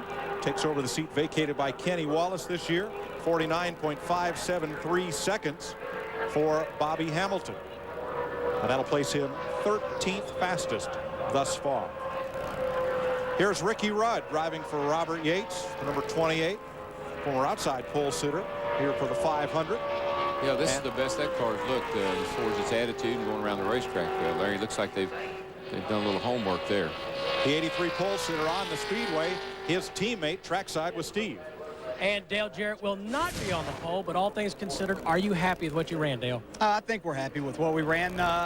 We feel like that the Ford Taurus is still at a little bit of an aero disadvantage with these new rules as far as just qualifying goes. Race-wise, I think everybody's going to be pretty equal. It's going to be a wild race, so we're pretty happy. A lot of work, a lot of hard work, a lot of effort, as all of these teams have put forth. But Todd Parrott and all of the people at our shop have done a great job in getting this car to run this fast. Better aerodynamically than the UPS truck, however. Glad they didn't make you race that. Absolutely, yeah. I'm still not going to drive the truck. I don't care what they say. Good boy. Thanks, Dale. Ricky Rudd won the pole here in '83 for Richard Childers. Next year came down here with a Bud Moore car, and in the Busch Clash flipped it about 7 stories high. Burst most of the blood vessels in his eyes. They taped his eyes open to race the Daytona 500 the following Sunday. He finished 7th. The week after that, he won at Richmond. There isn't a grittier racer out there than Ricky Rudd. That's what you call wanting to get out there and wanting to race. You got it. That may have knocked him conscious. I don't know. First lap, 18th fastest for Rudd. Second lap is in, 49.670, 181.19 miles per hour. Car looks good. I mean, that's the best I've seen. We looked at that car earlier in the week, and it looks really good. I talked to Robert this morning. I said, what do you think the difference is between his 2 race cars? And he said, Larry, we've studied the wind tunnel sheets, and the best we can tell, in the middle of the corner, when the car is yawed, it's turning, the drag goes up too much on Ricky's car, goes up a lot more on it than it does Dale Jarrett's car. Yeah, I can see some subtle differences as I look at the cars going down the racetrack. So Rudd will end up 18th fastest in this first round of qualifying. Remember, the Daytona 500 is the only race of the year in 2001 with 2 rounds of qualifying. Every other Winston Cup race will have just a single round. The Budweiser.com airship is 1,000 feet above Daytona International Speedway. Proud to be here today, supplying you spectacular aerial views. That came over the hotel yesterday. My son's 21 months old. He looked up at that and could not figure out what that thing was. Just told him it was a big balloon. It's a big cloud. And then okay. Scott kind of got it from that. He's rocking around a little bit there today, too. You ever been up in one of those? No, but I'd love to. Goodyear blimp. I mean, I had an opportunity at time to just never took it. John Andretti on the speedway for the Petties and the number 43 Dodge. Matt? Mike, he was a man on a mission this morning about 7:30. He was on his way feverishly to the media center. He had called up to the race shop and had someone up there call the National Weather Service to get a 5-day forecast for the Daytona Beach weather so Keith Allman, the head engine builder, could fine-tune that 43 machine so they could put that on the pole. And guess what? If he can knock that 9 car off or make it an all-Dodge front row, what a speed weeks that would be for the 43 and the entire Petty clan. Well, it would take an incredible pickup to do it because his first lap, 50.064, is but 35th fastest. Now, Buckshot Jones is the other of the 3 Petty drivers already run, and Buckshot ended up 27th fastest. Kyle Petty, the CEO of Petty Enterprises now, talking with NASCAR President Mike Helt. And here's Andretti, and we're under full cloud cover. The sun's behind a cloud for the first time today. No shadows along pit road. So that might help just a little. Well, Andretti's up to 15th after his second lap. And we got a couple of real pole contenders getting ready to roll out here, too. I think the 22 car could have a shot. And I believe Jeff Gordon, after seeing what Nadeau did, he could have a shot. Darrell, explain catching a cloud. Well, you just stand down there. You see these guys looking up in the sky all day long. You think they got something wrong with them. But they're just a cloud. The track is black. And when a cloud comes over in that black track, the sun's not beaming down on it, it just cools that surface down. Maybe only 3, 4, 5 degrees, but it makes a huge difference in how the car runs and how it grips to the track. So cloud cover is critical. Let's meet the head of Petty Enterprises with Dick Bergman. Hi, Kyle. You're watching your number 43 car out there. How's it look? Really good. John did Stedman and John and the whole Cheerios crew did an incredible job. I think Buckshot's crew with the Georgia Pacific crew did an incredible job to run their lap. And we've been somewhere in the middle, so hopefully that gives us a shot at where we were at. Maybe we can run a 60 or 70. I pray so, and I hope everybody out there is praying for us too. And you got your work cut out for you. No guaranteed starting spot as a brand new team. Those are the rules. Yeah, no, and the way it works out, I've been coming in here since '96 with no guaranteed spot. When I started my own team, You know, we're kind of in the same situation that Ray and Casey are, because we started this team for Adam. The 45 Sprint car is Adam's car. Like I said before, I'm just filling in for it. I'm just praying I get it in a race for him. Okay, Dodgers are doing well right now. Ward Burton is on the racetrack yet, a Dodge. Driving for Bill Davis Racing, they were one of the teams to make a switch. They went from Pontiac to Dodge in this 2001 season. As Ken pointed out, that's new suit of clothes on an old racehorse car. Ward's favorite fastest Pontiacs from last year, reskinned. Oh, yeah, but that dog's hunting, I can tell you that. That nose is down, that tail is up, and she's looking for clean air. Got a little hippity-hop to it, but that's usually fast. See that air down? Is that a technical term? Hippity-hop? Yeah. Yeah, it is. That's what stuff you tell you crew chief. Like duping and bobbing and weaving, and I got a whole, I don't know, whole vocabulary. Well, hey, his first lap is pretty good. Ward Burton, 19th fastest, 49.649.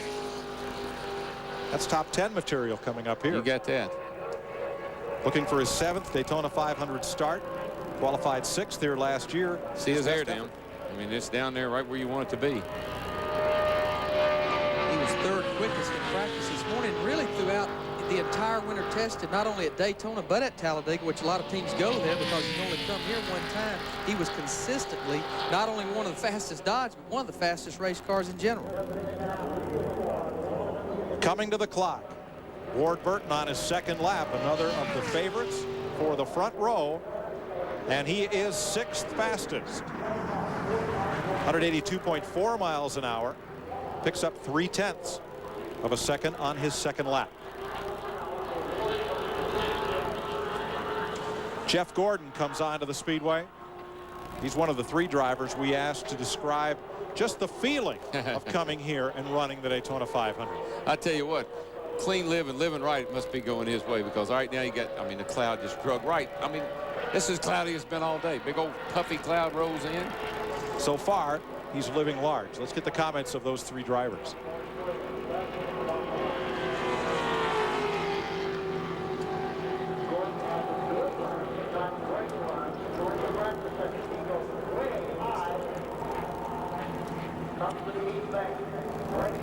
Gordon off the corner.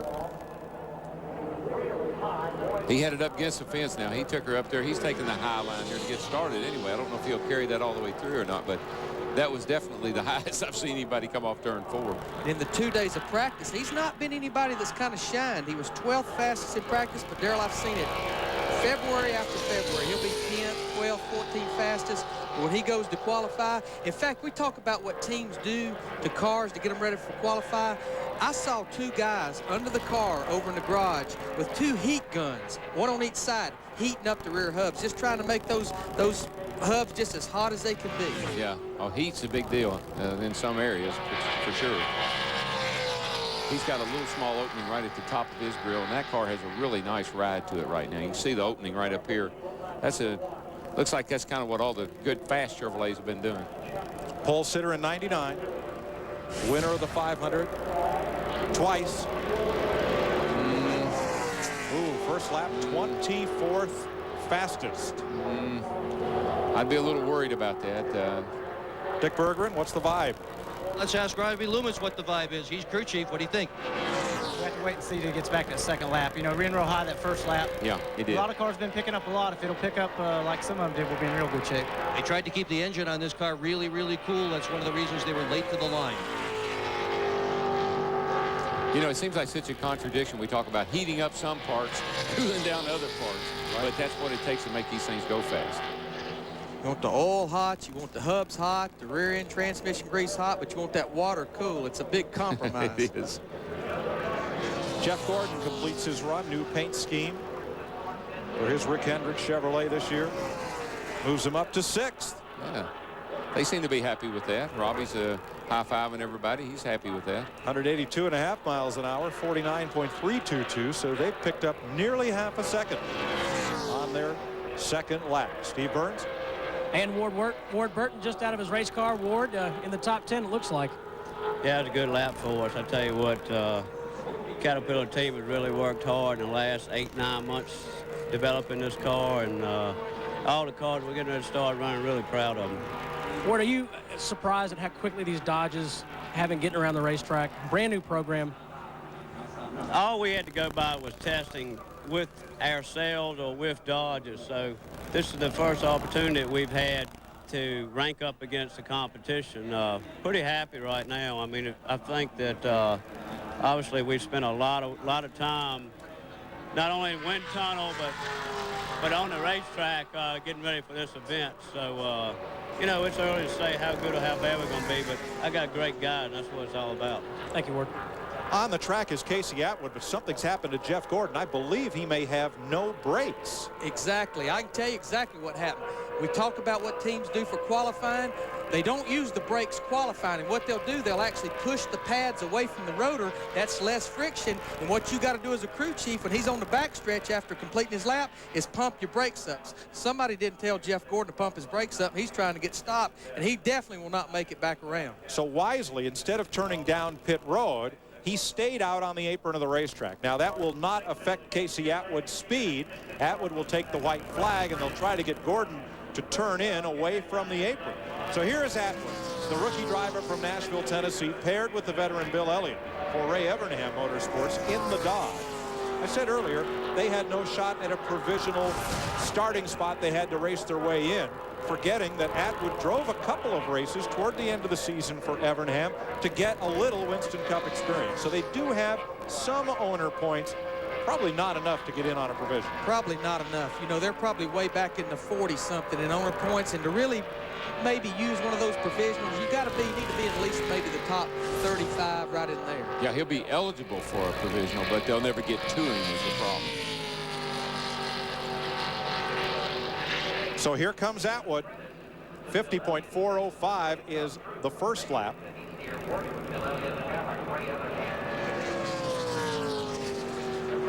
That was 26th on his second lap. For Casey Atwood, posts himself a decent qualifying effort, 49.798. Yeah. And he picked up 0.6 from his first to his second lap. We've seen incredible, some of these cars can pick up an incredible amount. I mean, these Dodges seem to pick up more than anybody else, but a lot of these guys have picked up 5/16. Jeannie?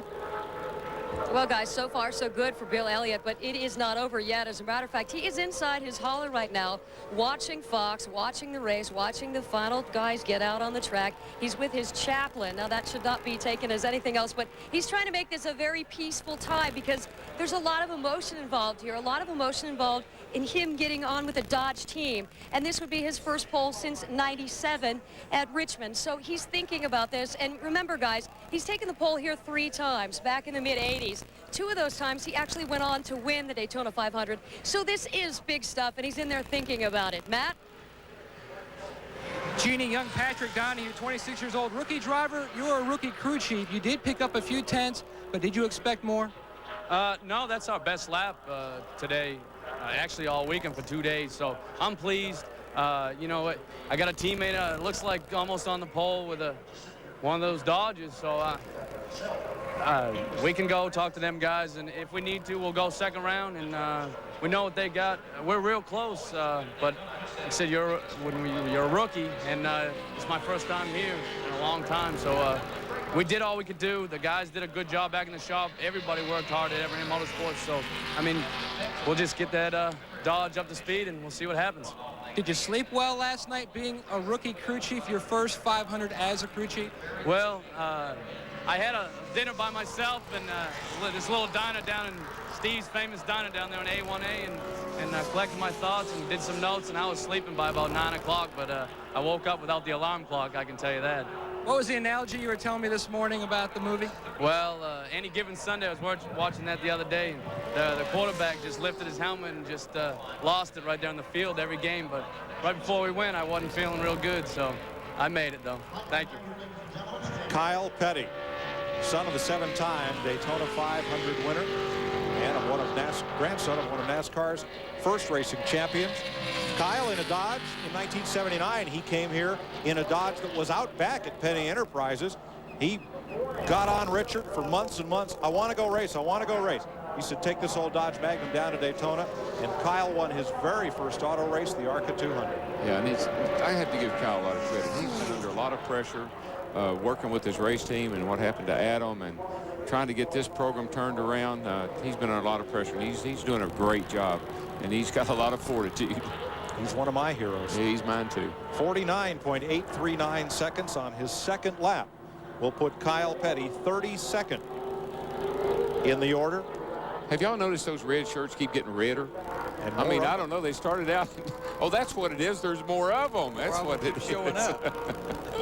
Last car on the speedway, Kenny Wallace, the youngest of the racing brothers from St. Louis, and a car looking much like Johnny Benson's did when it came here last year.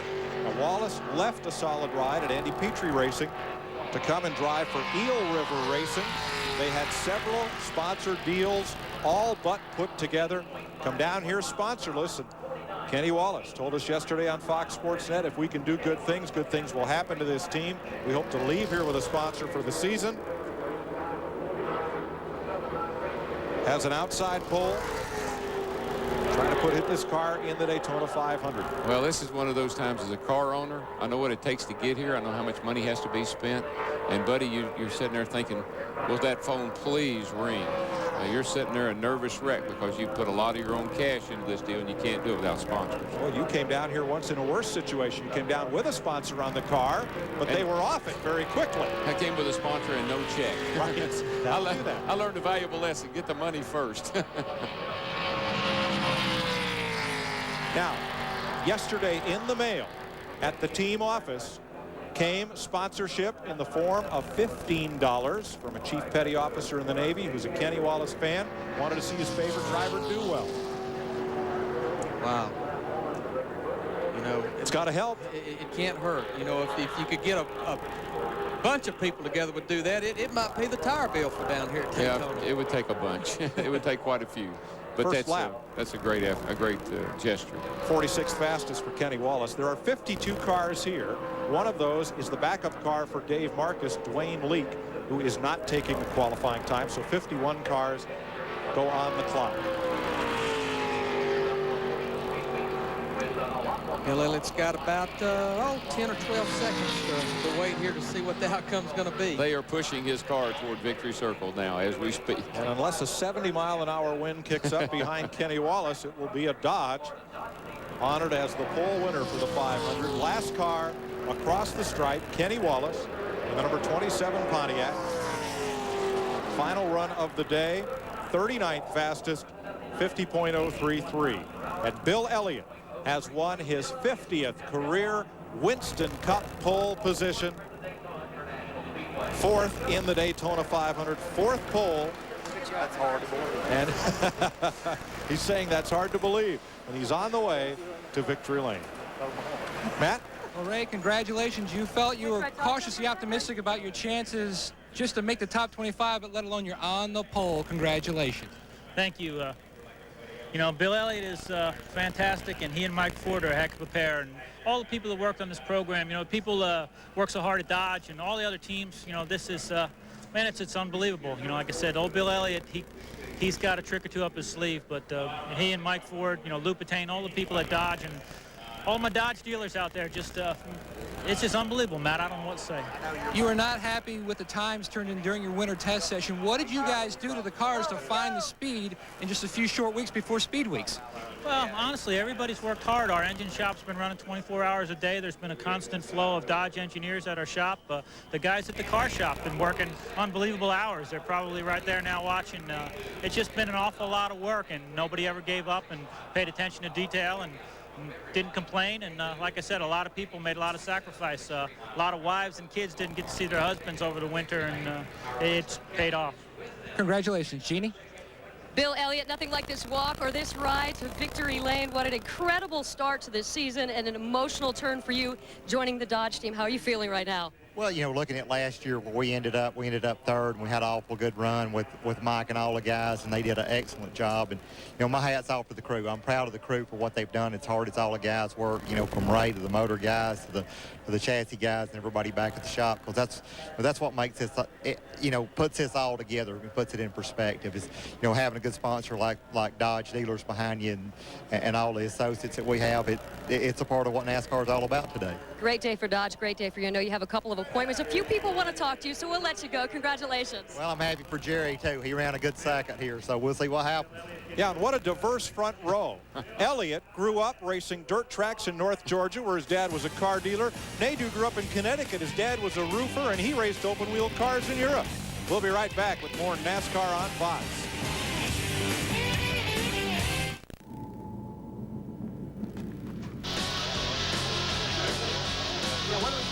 Welcome back to Daytona International Speedway, where Bill Elliott has won the butt pole for the 43rd annual Daytona 500. Fifth Daytona pole for Elliott.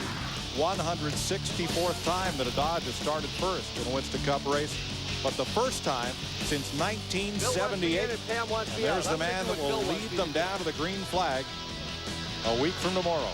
It's his 50th career pole position, fourth in this race and fifth at the track. Things have calmed down over at the big red truck now. Just noticing the rundown, we got that parity they always talk about.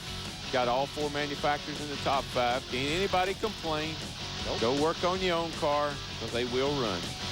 And they will tell them that. Oh, that's exactly what they tell them. Darrell, you mentioned an interesting parallel of Bill Elliott and Jerry Nadeau. Well, as they rode off there, I couldn't help but remember that, you know, Nadeau drove for Bill, and Bill fired him. So that's an interesting pair as they rode off there. I wonder what they're talking about. They'll start on the front row next Sunday.